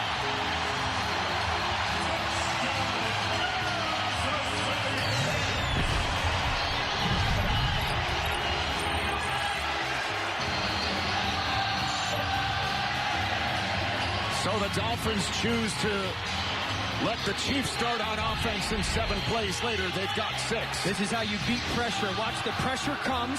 You replace it with the perimeter screen to Rashee Rice, and then watch Donovan Smith get out in space. He rose outside to inside, picks off the safety, Javon Holland. Walk-in physical touchdown by Rice. He didn't get a lot of work today, but when he touched the ball, it was excellent. That Rashee Rice touchdown is our play of the game, brought to you by Central Bank of the Midwest. At Central Bank of the Midwest, every customer is a first-round draft pick. Central Bank of the Midwest, strong roots, endless possibilities, member FDIC. Some consistency at wide receiver would certainly help the Chiefs. We'll continue to see if that changes with time. The Chiefs have a bye week to do some self-scouting and maybe a little bit of a rotation tightening for the Chiefs receivers. Certainly would like to see the ball in the hands of Rashee Rice and Kadarius Toney a little more. Not, and no pun intended, maybe a little less of Sky Moore, a little less of MVS. We'll see. Justin Watson was out there playing today. Not sure what the snap counts were. But as the offense continues to be sort of this evolving, moving target, I feel the most optimistic about Rashee Rice overall. And I cannot quit Kadarius Toney. That one play he had today may explain why. I would love to see him have more chances at that. I don't know if he has lived down week 1. I'm not sure what's going on there. But still, certainly some things for the Chiefs offense to work on. But the defense was absolutely stupendous. Mention one last thing here from Andy Reid, his last question before we get to Patrick Mahomes' press conference. But want to bring you everything as we can. So Andy Reid was asked at the end of his presser the difference from Mexico and Germany in those overseas environments.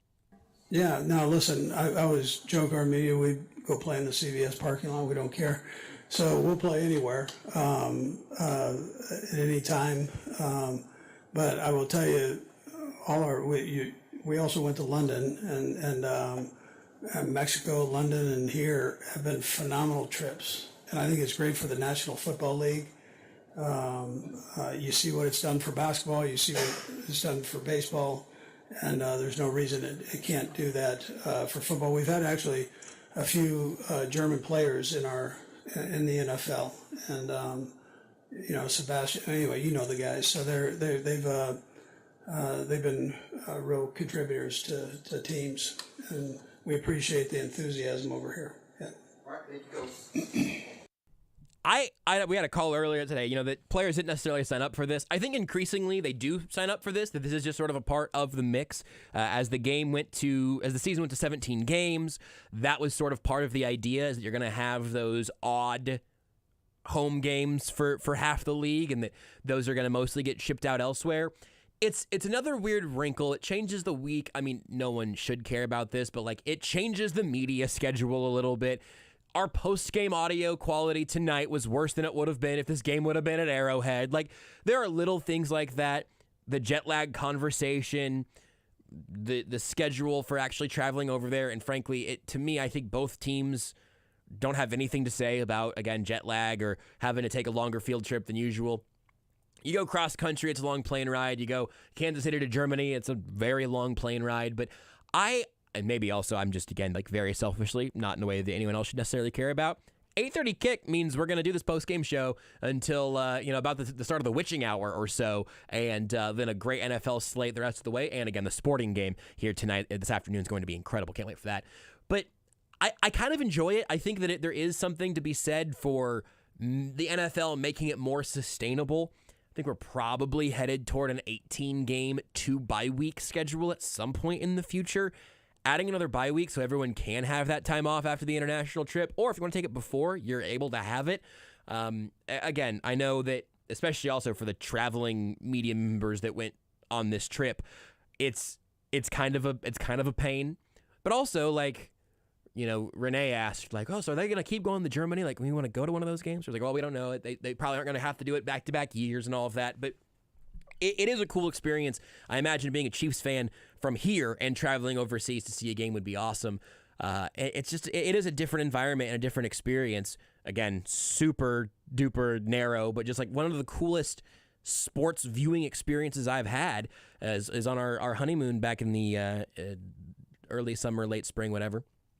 Back in May, we went to a Barcelona game, and we were like 3 rows behind the supporters section, and we got to be at a Barcelona game in Barça and be able to experience all of that. It was incredible. And so the idea of the NFL wanting to export to an international audience and try to get their hooks in them some, and then also the idea of being able to go see a Chiefs game internationally is really, really cool. So I am I think more than not glad that the NFL is doing this.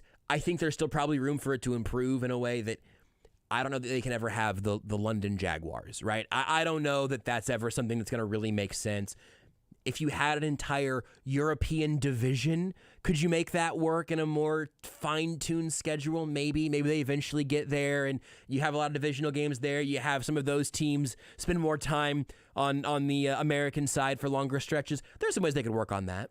The way to do it is to give 4 countries their own team. Yeah. So you have the entire kind of Canadian-esque country behind one franchise instead of dispersing it a bunch in one country. Yeah, and I think if you're going to do it. And that's something that I think is we're probably a decade away from that conversation even being like real. Not a decade away from it starting. I think we're probably a decade away from the groundwork we're in the groundwork of that now, but correct. Everyone listening right now, if you're listening, whatever, how long have we been going? A couple hours? If you're a couple hours in to a postgame show, Dylan, you gave me some metrics there with your hands. I did not understand any of them. We've been going for an hour and a half here talking about an American football game that started at 8:30 Central. Presumably you got up this morning to watch it. You're listening to the show now. Maybe you're listening to the podcast later on, whatever. I'll speak for myself. I really think that American football, I'm going to go ahead and use those terms. I'm talking about this on an international basis. I think American football is the best sport in the world. It's certainly my favorite, but it's also not an international sport. You got something that's this good, and look, for the NFL, it's also about money, so I'm not saying it's all altruistic by any stretch of the imagination. Clark Hunt wants the Chiefs to be in Germany, not because he wants Germany to love football. I mean, maybe just as a secondary trait, I bet he does. But really, it's like, hey, we got all these international markets because we want to sell more Chiefs merch overseas. Which, hey, I get it. Plus international TV deals at some point. All of those things all come into it. But I think there is something cool on the base level. There is something cool about we might have made the best sport in the world. Even if we're never going to get the rest of the world completely on board. Let's show the rest of the world the sweet sport that America created here a little more recently, popularizing it around the world a little more recently than some others, and see if it can't take over some. I don't know if it will ever be a true international game, but I kind of like it. But I'm also beginning, largely because of Renee's insistence, I'm beginning to tap in a little bit to my international side, and being able to travel and go to that Barcelona game was a real hallmark experience for me as a sports fan. I think it's cool that other people are getting that experience as well. And here's the other thing. You can't be on both sides of the fence of, gee, I can't believe we're sending over Jags Lions to the overseas, and then also be mad that this game was put in Germany. That's a good take. It's kind of, you have to grow the game with good games. Yeah. And the reason why it probably wasn't growing was because the Jags stunk, and they were the only team that kept going over there. Didn't Brady get sent over there for his last year also? Was last year? Yeah, that was there was a Bucs game. Was that in Germany also? Seahawks. Was Germany. that? Well, that was Germany. Yep. Munich. That's right. Remember okay, they I was tried thinking to it do was the different. Brady throwback, and he slipped on the grass. Yeah, wow. Yeah. Okay. So yeah, I mean, you got us in the stars over at some point. Again, the Chiefs are coming back with a win, so I don't think anyone should be mad about that. I don't think the game being there changed much. Also, with some of the reporting from Peter King and Nate Taylor in The Athletic, the Chiefs chose this game to get over there, and so they were way more excited to have Tyreek Hill in Germany than they were to have him in Week 1 opening the season with the banner dropping in Kansas City. They preferred the Lions game in Week 1 as opposed to the Dolphins in Week 1, and they protected the Bears game, I guess, to stay in Kansas City as well, which is weird to me. Would have been better for season ticket holders to protect that Miami game. Chiefs didn't want to. So anyway, a little bit of a diversion, but I think it's fun, even though it is definitely a little bit of something to get used to. We'll see how that continues to evolve over the years. I'm guessing the Chiefs will not play overseas next season. I guess they could as a road team, but that's a long ways away. Next, they have a bye week, and now we hear from Patrick Mahomes. The quarterback press conference is brought to you by Kansas City area Acura dealers. As our hometown team in red marches through another epic year, visit your Kansas City area Acura dealers to score jaw-dropping deals on new and pre-owned Acura models. Plus, get overpaid for your trade. Shop your Kansas City area Acura dealers. We'll start here from the top with Patrick Mahomes, asked if he thinks the Chiefs' offense will get back to where they've been in years prior. I think you can see it in spurts. You look at the first drive, you look at the 90-yard drive that we had. You can see that we can do it. It's just about being consistent every single drive, and obviously penalties and then me not connecting on guys deep down the field hurt us. But luckily for us, our defense is playing their tail off, and we got the win. Patrick, Rasheed on the field afterwards said the scoop and score was like the craziest play he's ever seen. I want your perspective on that in the path. Yeah, no, that was sweet. I mean, obviously a huge play in the game, but the way they were able to not only make the big hit, strip the ball. I think it was Mike that picked it up and then pitched it to Cook, and Cook was rolling, man. I said it looked like he was like the anchor leg of a 4x1 in track. So he got those knees up and was rolling down the field. So huge play that obviously mattered a ton at the end of the game.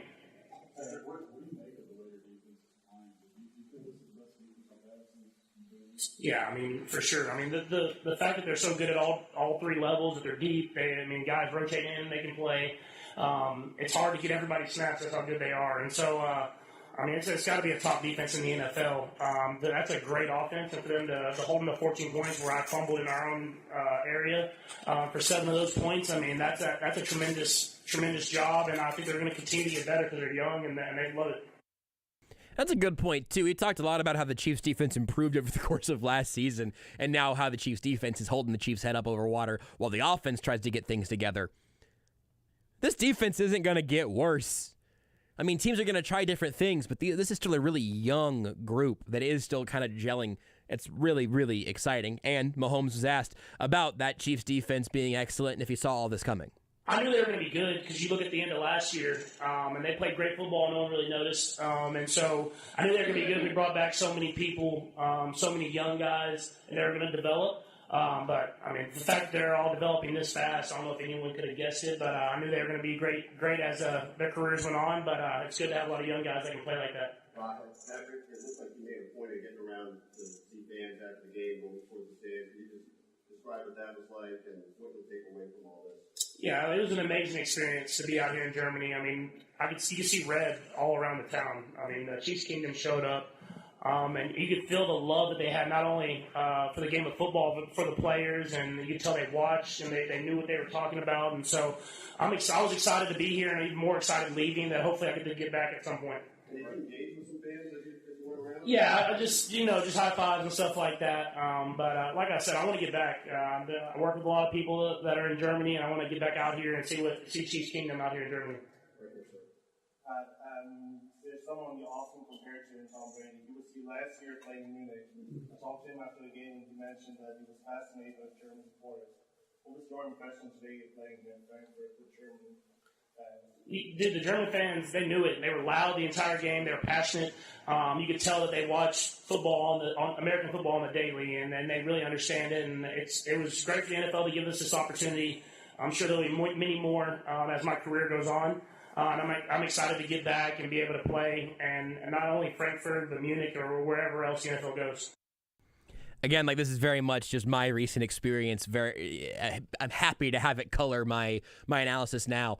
If you have a chance to watch a game in an international environment or get to an international environment where there might just be a game with a bunch of crazy fans, I'd love to go to a Premier League game at some point, and it doesn't matter which one. There's always going to be those fun, different environments, and certainly you want international Chiefs fans to have a chance to watch a game at Arrowhead. That was more my experience with the Barcelona thing I was referring to. It was going to see a game in the Arrowhead of, saying of all international soccer, I don't know, but of La Liga or whatever. It is an awesome thing, and also saw Isaiah Pacheco in street clothes, so presumably he went, like post-game meeting, showered, whatever, came back out and was signing some autographs for the remaining fans there in Germany as well.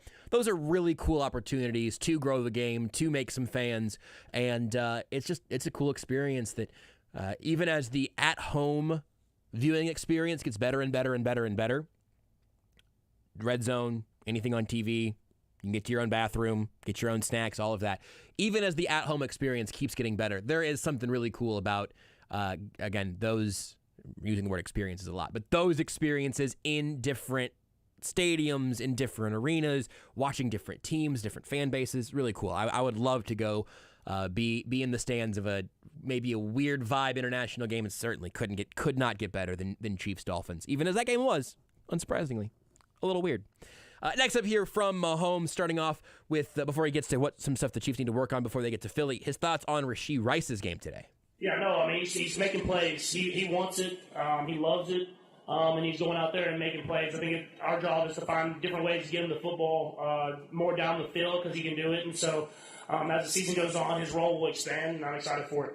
All right, we got time for 3 more. We're going to go Darren, you start right there, and then you start over there.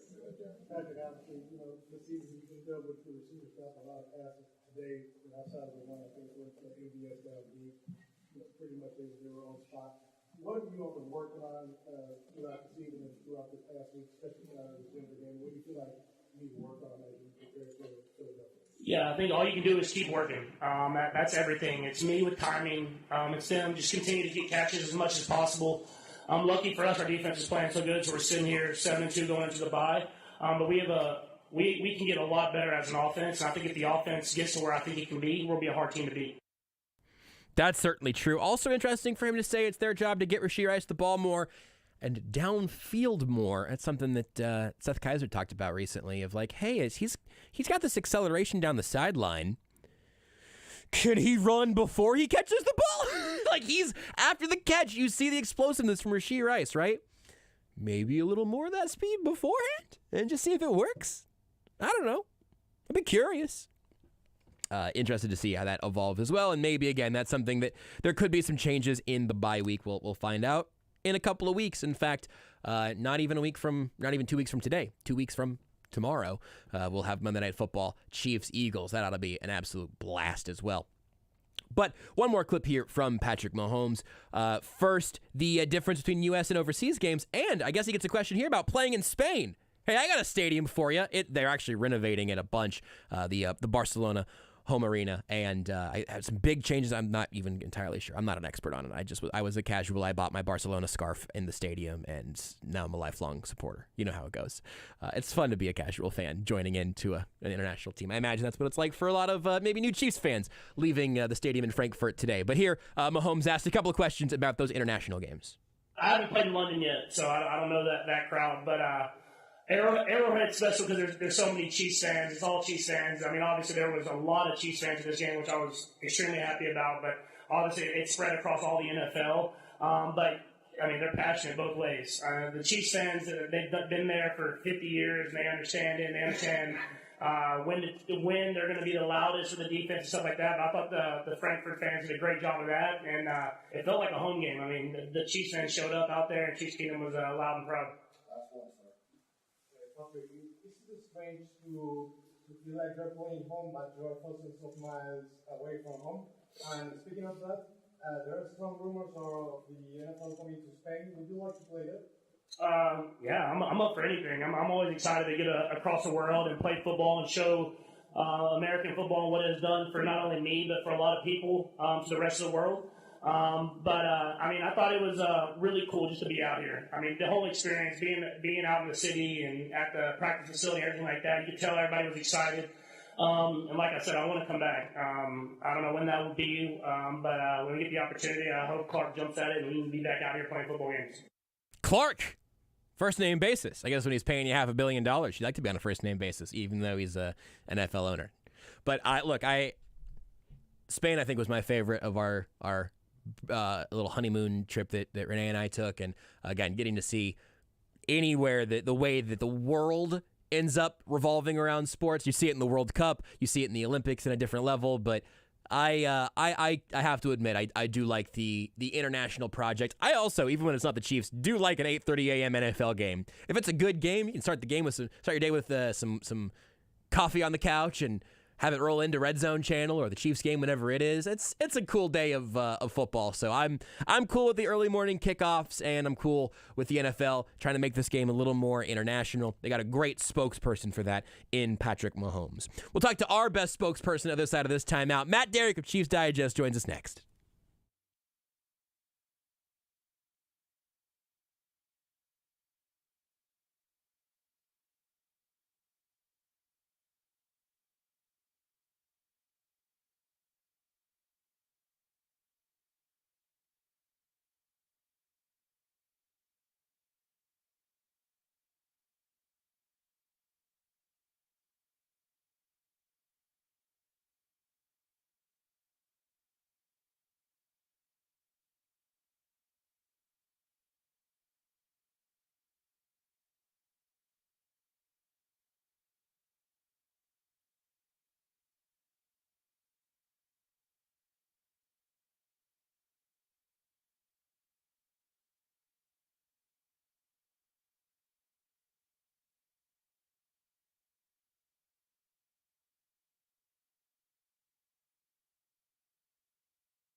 Play clock winding down.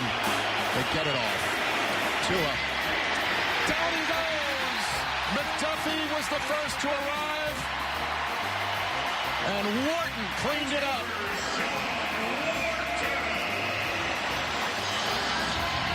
What a huge sequence. 2 tackles for loss from the Chiefs defense, and Miami's back on their 45. Trent McDuffie had the green light there, so we'll give them the green light. Brought to you by Green Light Dispensary.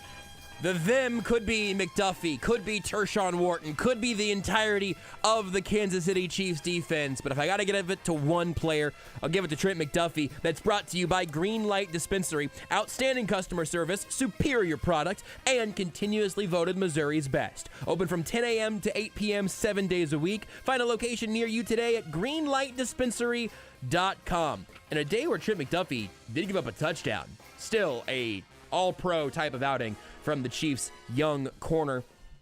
One of the absolute best in the league to do it. We go from one of the best corners in the league to one of the best journalists in the league. A Big J journalism reporter, an analyst, a do-it-all man at ChiefsDigest.com. It's Matt Derrick joining us here on the Sports Radio 810 WHB Postgame Show. Matt Derrick brought to you by Cap One Lending. The Freedom Loan at Cap One Lending is the exclusive loan that helps you pay your home off in less than half the time and gives you access to your home's equity without having to refinance. Go to CapOneLending.com. Matt, the Chiefs could take a little bit of some points being lent their way from the defense to the offense. They pulled that off today with another scoring day from the defense, holding the Dolphins to just 14, scoring 7 of their own. Where do you begin as the Chiefs had an early morning absolute barn burner there in Frankfurt? I mean, we are at the midway point of the season, essentially. I mean, we're 7-2 and going on a bye week. And my conclusion at this point is that this might be one of the best defenses in the NFL, that if it ever gets any consistent play from its offense, might be the best team in the NFL. And whoever thought, given the Chiefs' recent history, we would be saying something like that? Yeah. It's amazing, and I think, like, the only reasonable place you could be with this team right now, because of what we've seen to this point. Where were you standing exactly defensively entering this game? I remember talking weeks ago about how, we're cannonballing in or dipping a toe in the water, diving off the diving board, but not having yet quite hit the water in terms of believing in the Chiefs' defense. What did they prove today? I remember you mentioning that, hey, this matchup with the Dolphins in Germany and then the Eagles on Monday night, those are two real tests. This one, of course, passed with flying colors. Yeah, I suppose I should be conservative and say that there's one more test that they need to face. Maybe they need to face Darth Vader again, if you'll appreciate the Star Wars reference. And Obi-Wan Kenobi and Yoda vibe here. But I mean, so yeah, I want to say that they've dived into the pool and they're looking back at the judges, looking for the 10 on their dive. But I will say they're entering the water. I think that, a couple of weeks ago I said that they had made the turn and were just starting to start their dive from the top of the leap off the board. But now I think they're close. I think the fingertips have reached the water. They have completed it. Now they just need to stick the landing. The Eagles in 2 weeks will be a good example of if they can stick the landing. This was a really good performance, and it backs up, a series of good performances. This Dolphins team looked pedestrian today. Yeah. They really just boxed them in, and even though they had a decent second half, it was not enough to be able to dig them out of the hole that the Chiefs put them in the first half. And once again, I mean, this team is able to win when its offense is not firing on all cylinders. And that's what impresses me. So if they pull off something like this, if this team holds the Eagles to, and I'm almost hesitant to say it, but if this team holds the Eagles to something like 24 points and 300 yards, I'll be all in. I mean, there will be, to me, nothing that this defense can't do. What do you attribute the success to the most? I mean, let's just say today. Let's say kind of smaller picture, and then we'll eventually talk about those offensive cylinders that haven't fired yet. But today, where do you spread out the credit defensively? I mean, I think it's all over the place. I mean, it's the ability to be able to get pressure on a quarterback without having to blitz. They do blitz, but the important thing is that when this team blitzes, it's not to get pressure on the quarterback, it's to make plays. That's the difference, to me with, even maybe the pass rush a year ago. They were, and even 2 years ago especially, they were blitzing because that was the only way this team could generate pressure on the quarterback. Last year, I think we started to see them make the turn, being able to get pressure on the quarterback consistently without having to blitz. Now we're seeing them take the next evolution, which is you can blitz, but when you blitz, it's because you expect to create sacks or turnovers, big negative plays, and they're doing that now. So I think it's obviously one is just how good and how consistent the pressure that they can get on the quarterback. I mean, they're getting consistent play at the linebacker position no matter whom is out there. And they're ball hawks in the secondary. And Trent McDuffie, another case of that one. The dude has 4 forced fumbles on the season as a cornerback. That's an impressive number. And that's why, the guys on that defense say that Trent McDuffie is their best ball hawk. And it's not necessarily because he's just getting interceptions all over the place. It's because he makes plays like he did today. If I don't mention this upcoming fact like 3 times a week, I actually begin to cease existing. I fade into the ether. But NFL Street was a really formative part of my both early video game playing life as a child and also my football loving life. And there has not been a more NFL Street type of play that I don't think I've seen since or until that Tyreek Hill strip, recovery, flip, touchdown. It was straight out of a video game that doesn't obey Madden's physics. Have you seen anything quite like that? Were you as amazed by that play as I was? I freaking love it. It's just what Trent McDuffie does. Yeah. I mean, nothing surprises me anymore with that guy when he's able to just get the football out, because it's almost like he just has a magnet of some sort. I mean, it makes sense when you've got Willie Gay just absolutely throat punching the football out of some guy's hand. Yeah. Great. If you make contact, hey, that's fantastic. And that's the way the Chiefs of old and Chiefs of yore used to create turnovers, so they just hack them in a way. Trent McDuffie's he's got some sort of magic skill. I don't know what it is. It's like as soon as he's able to get his body on a ball carrier, he finds some way to get the ball out. And it's not always just like punching it loose or anything like that. It's just he almost squeezes the football out of him. And that's kind of what he did to Tyreek. Yeah. And then the scoop from Edwards is one thing. In real time, when he started turning back, I could see it happening. The fact that he pitched it was one thing. The fact that Brian Cook found daylight all the way to the end zone, I was truly amazed by. Yeah, especially because I am consistently told that Brian Cook is not the fastest guy in the world. And yet he is now the fastest ball carrier that the Chiefs have had this season. Amazing. On that run, according to the Next Gen Stats, which is amazing. But yeah, and when Edwards pitched that ball, I can only assume that Steve Spagnuolo was doing the exact same thing that I was, which was no, yes. And I am sure that when he got to the sideline, as I said this to someone earlier today, I'm absolutely sure that Dave Merritt and Steve Spagnuolo, somebody said to him, "Hey, Mike, great play. Don't ever effing do it again." I mean, you're not supposed to do it that way. You're supposed to just hand the ball to your MVP quarterback. But at the same time, that's what we watch football for, Josh. I mean, that's kind of touchdown that you're gonna remember. Yes, it's what we watch football for. Also, I don't know in that case that you do want your offense coming back on the field. There was not a lot of time left, and I mean, we were still before, I guess, the parking brake was pulled on the Chiefs' offense. But it was so much fun, and I know again what makes me the sickos meme from mostly college football Twitter and originating from the Onion is that I was not going no yes, I was going yes like that was where I was at. But I'm not a defensive positional coach. I understand that. Yeah, you're saying yes now. What were you saying when McCole Hardman, catches a punt at the 2-yard line? I was going to ask if you wanted to go to special teams or offense next. When the Chiefs field the punt, I am perpetually going, which is the sound you make when you are grimacing and just sort of sucking air through your teeth. I don't know, man. Andy Reid and Dave Tobe weren't on the same page last week. I don't know if Dave Tobe there's no way that Tobe and Reid and McCole Hardman are all on the same page currently. You tell me. You've been there for a lot of Dave Toub pressers and asked him a lot of questions, and been there for even more Andy Reid pressers, asked him even more questions. You've been there for a lot from McCole Hardman. You tell me, what was supposed to happen there?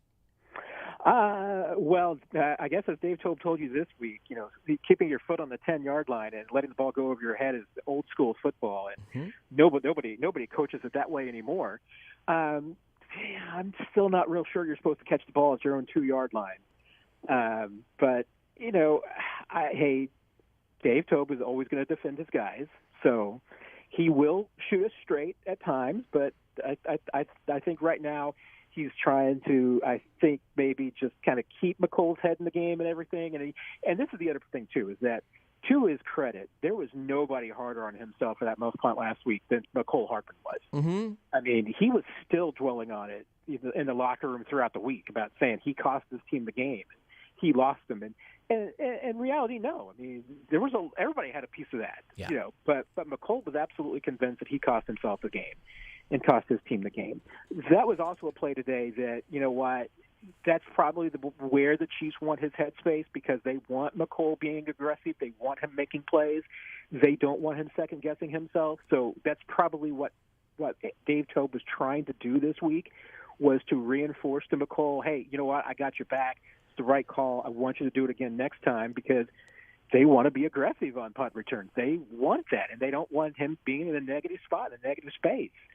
But at some point, I mean, you are going to have to, I think, just acknowledge the fact, which is that is a high-risk play that with your offense, you shouldn't necessarily be taking that risk all the time.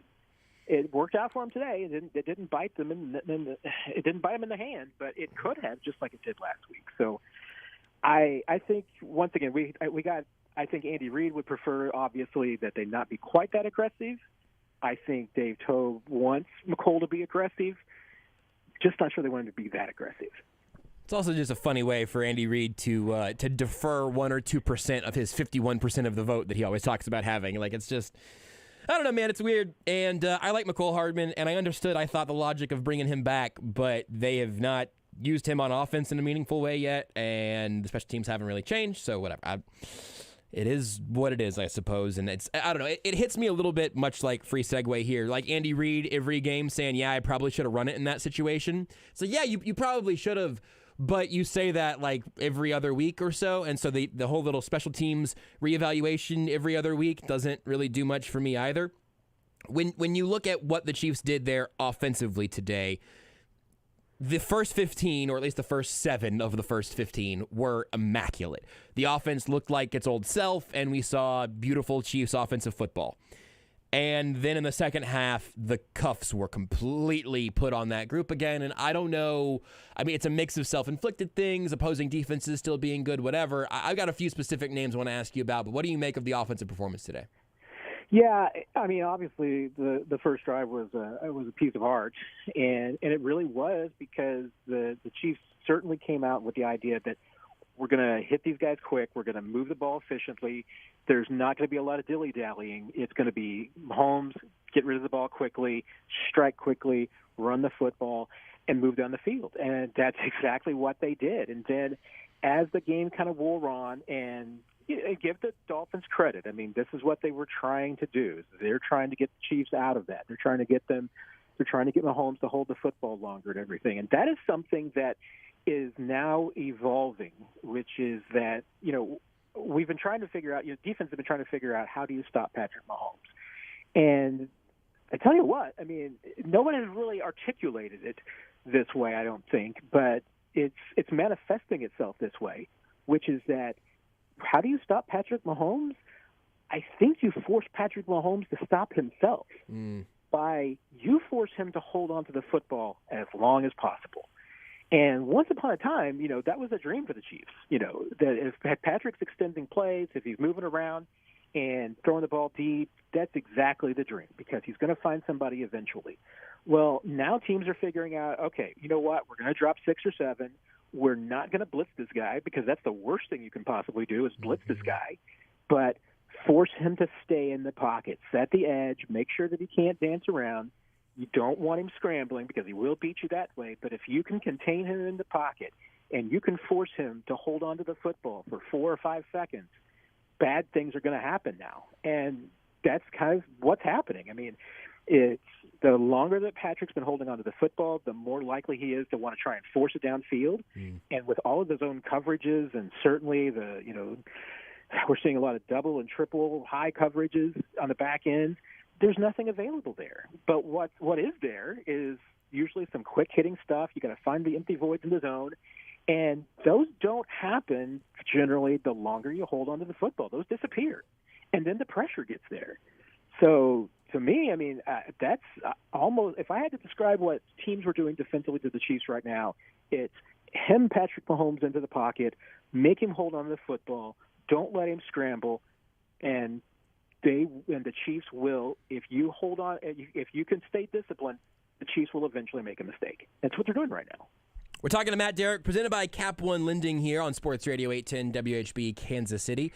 We talked a little bit about the fact the Chiefs are headed into a bye week. I want to talk about a specific couple of receiver names at some point here, but do you think that there's going to be a little bit of a receiver rotation tightening as they can kind of have a window to self-scout and do all of that this weekend, or is it going to just continue to be a season of 6 or 7 receivers getting legitimate work? I mean, eventually it's going to have to be a case of the ball is going to go to guys who get open. Yeah.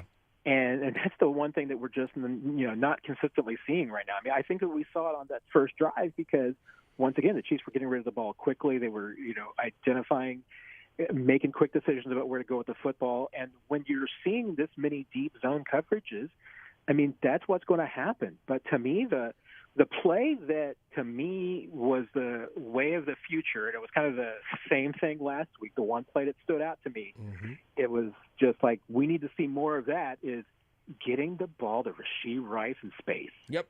Because that guy with the ball in his hands is just a playmaker, and he does not need to be getting the ball 15 yards downfield. You get him the ball at the line of scrimmage, and who's going to stop this guy? Yeah. Because the way that he runs, I pity the defensive back who's going to try and bring this guy down. Maybe there's some bigger safeties who are going to have a chance, but corners certainly aren't. So that touchdown play was well executed. It was well run by Rashee.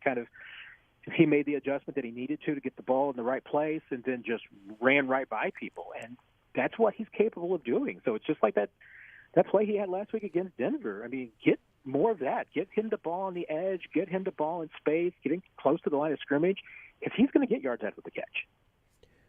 He had a touchdown and a diving first down catch on his only 2 targets. Yeah. No drops there today. No drops and no other chances to drop it. I don't actually believe that I'm like a better talent evaluator than Andy Reid, right? Like, I don't actually believe that. But when I look around, then everyone is saying, man, I'd get the ball to Rashee Rice more. I am like genuinely asking, not just to be a dingus about it. What else does he have to do to earn that? Well, it's a good question. I mean, and I think step one is obviously happening right now. He just needs more time. He needs more time on the field. Sure. And now he's getting that. So he's getting more snaps. He's getting more opportunities.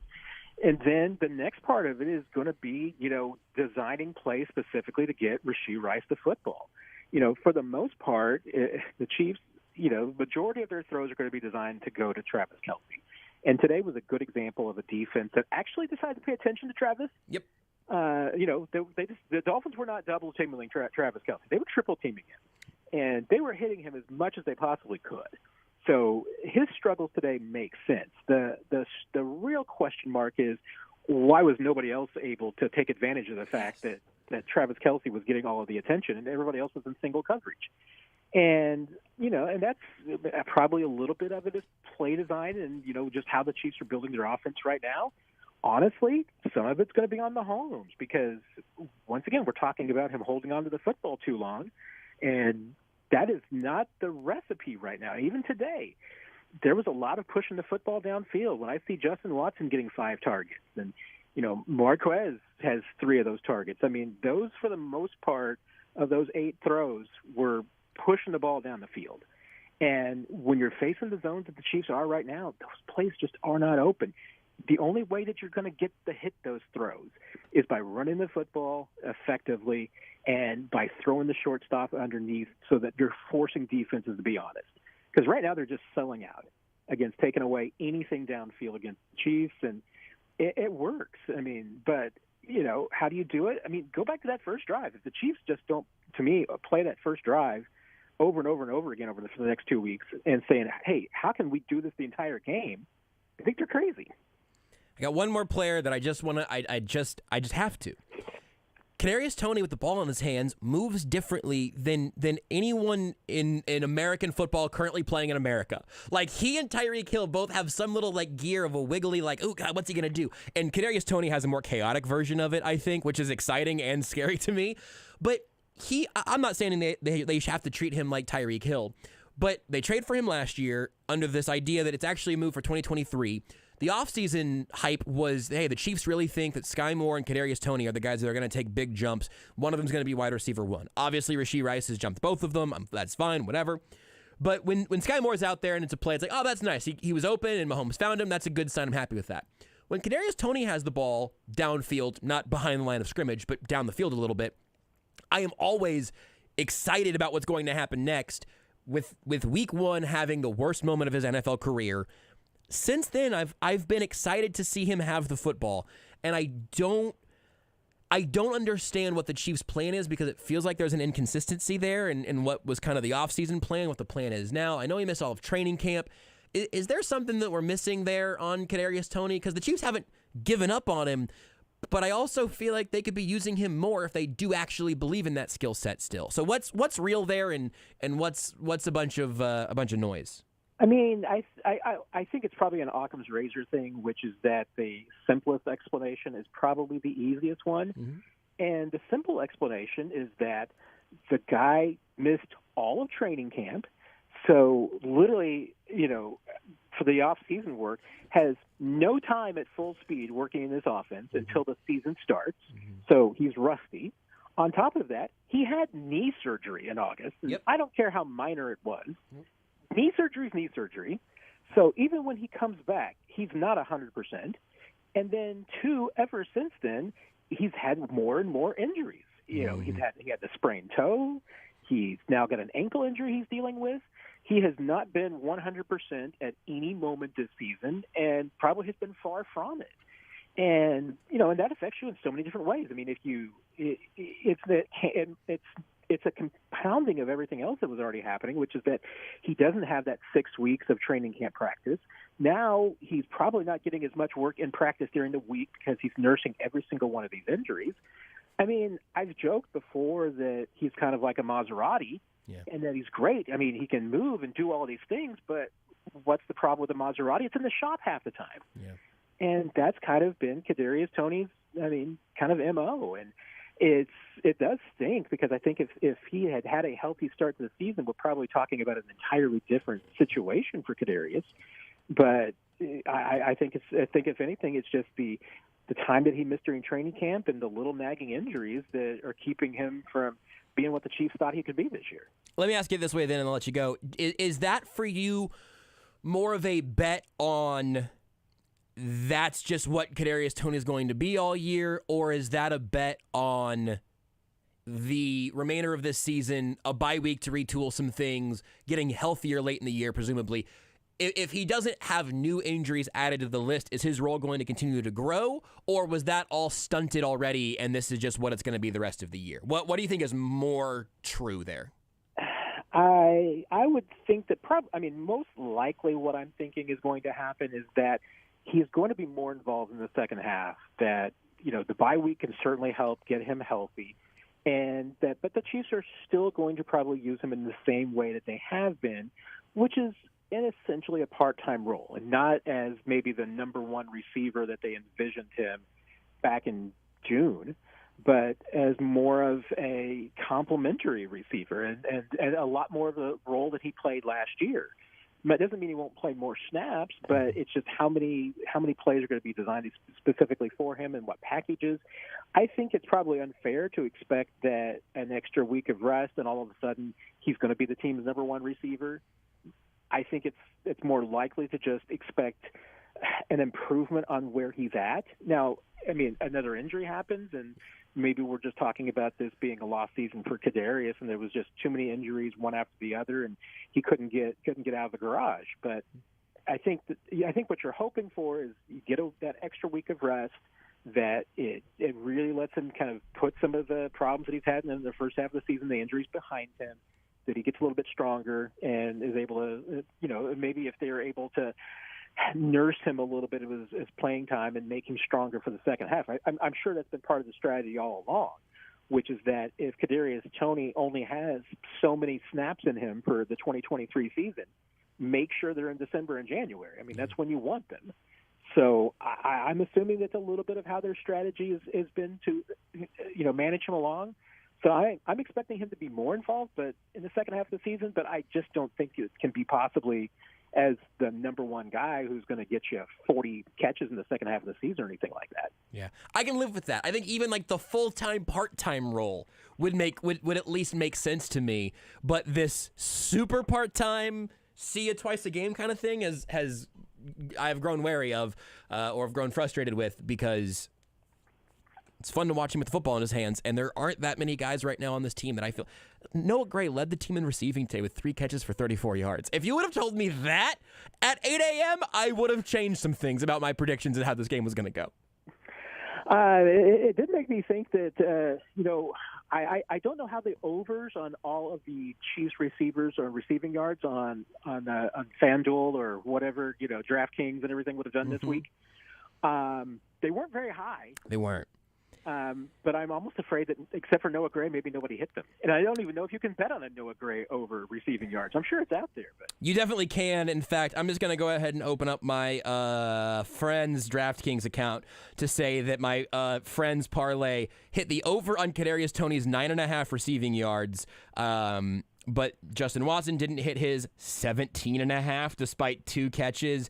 Okay, actually, I didn't have as many of them on the on the same card here as I thought I did, because I went through on Friday and looked at all of that. It was a lot of very low over-unders. Like, well, if you took the over on Noah Gray, Sky Moore, MVS, Jerick McKinnon, Kadarius Toney, whatever, those probably all would have hit because they were all extremely, extremely low, but I think several of those probably didn't. And what a weird game, man. Patrick Mahomes threw for 185 yards. They ran for 93 yards, and they beat one of the most fun offenses the NFL has seen in recent memory. What's a weird sport, Matt? It's a weird, weird sport. It's a weird, weird sport when the Chiefs, I'm pulling it back up again, had, 67 yards of offense in the second half and win. It's unbelievable. Enjoy the bye week, Matt. Maybe we can do some self-scouting ourselves. We'll see you Friday for the Zone, I imagine, and we'll just talk to you then. This conversation is always the second best part of my week, and seeing you in person is always the best part of my week, Josh. So looking forward to it. Matt's a great reporter and a better liar. Matt Derrick of ChiefsDigest.com. You can follow him on Twitter, across socials, in fact, at Matt Derrick. Again, the good stuff all there at ChiefsDigest.com. Go give it a click. Give it a bookmark if you haven't. Make it your homepage. I don't know. Call Matt's personal phone number and ask him to dictate his stories to you. He might even do that. ChiefsDigest.com to find Matt Derrick also across the week here on Sports Radio 810 WHB. We'll take one more timeout, then we will wrap things up next on the Sports Radio 810 WHB Postgame Show.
and fast. And they can't really settle for anything but 7, it feels like.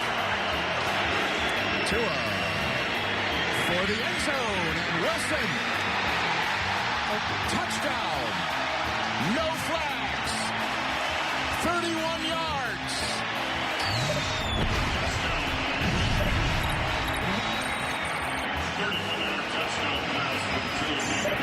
And the Dolphins are on the board. It was their first touchdown. There weren't many more to follow, only one. And yeah, it's a Dolphins highlight, but it's our ugly play of the game, brought to you by We Buy Ugly Houses. And the Chiefs defense bought Kansas City plenty today altogether. Owning a house can be a problem, an ugly problem. Repairs, taxes, mowing the yard. Let We Buy Ugly Houses be the solution. Call 1-800-44-BUYER or go to WeBuyUglyHouses.com. A little unfair for the defense to have to wear the ugly play, but it was a nice play by the Dolphins offense. And for a moment, a feeling of, is this just a sign of things to come? Will this defense eventually buckle? Will the Chiefs offense put their own defense in bad situations again this week in a way that might cost them the game? Let me tell you again what the story of this game should be. The Kansas City Chiefs, in a year where their offense has been completely disjointed for the vast majority of it, now enter their bye week 7-2. They're atop the AFC. The AFC West is over. And as frustrating as it was to lose Game 1 on banner night and to lose last week to the Denver bleepin' Broncos for the first time in a long time, the Chiefs stand in a spot we all would have taken, I believe, to say, hey, here's where you are at the bye. You're 9 games in, again at the top in those places, but most importantly, don't let the storylines tomorrow change your view of what happened here today. The Miami Dolphins offense did not choke. They did not have a bunch of self-inflicted wounds. This was not a team that came out jet-lagged or out of sorts today. This is a Miami Dolphins offense that is extremely good. And again, first take, get up, FS1. Across the board tomorrow, the storyline I believe will most likely be, can the Dolphins win against a contender? Are the Miami Dolphins frauds? Frauds for the Fins? Fin frauds? There'll be something there. Imitation fish? Imitation tuna? One of those will be that might be the one. One of those will be on the bottom third tomorrow. That's not the story.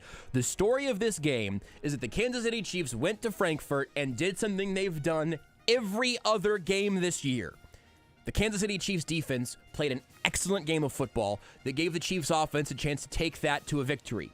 7 times the offense has held up their end of the bargain, at least well enough, but 9 out of 9 times the Chiefs defense has done their job and much more. Enjoy the rest of the day. We got football down on ESPN Kansas City. Football with Sporting Kansas City in St. Louis starting here at 4:25 today on Sports Radio 810 WHB. Till then, bye, Mom!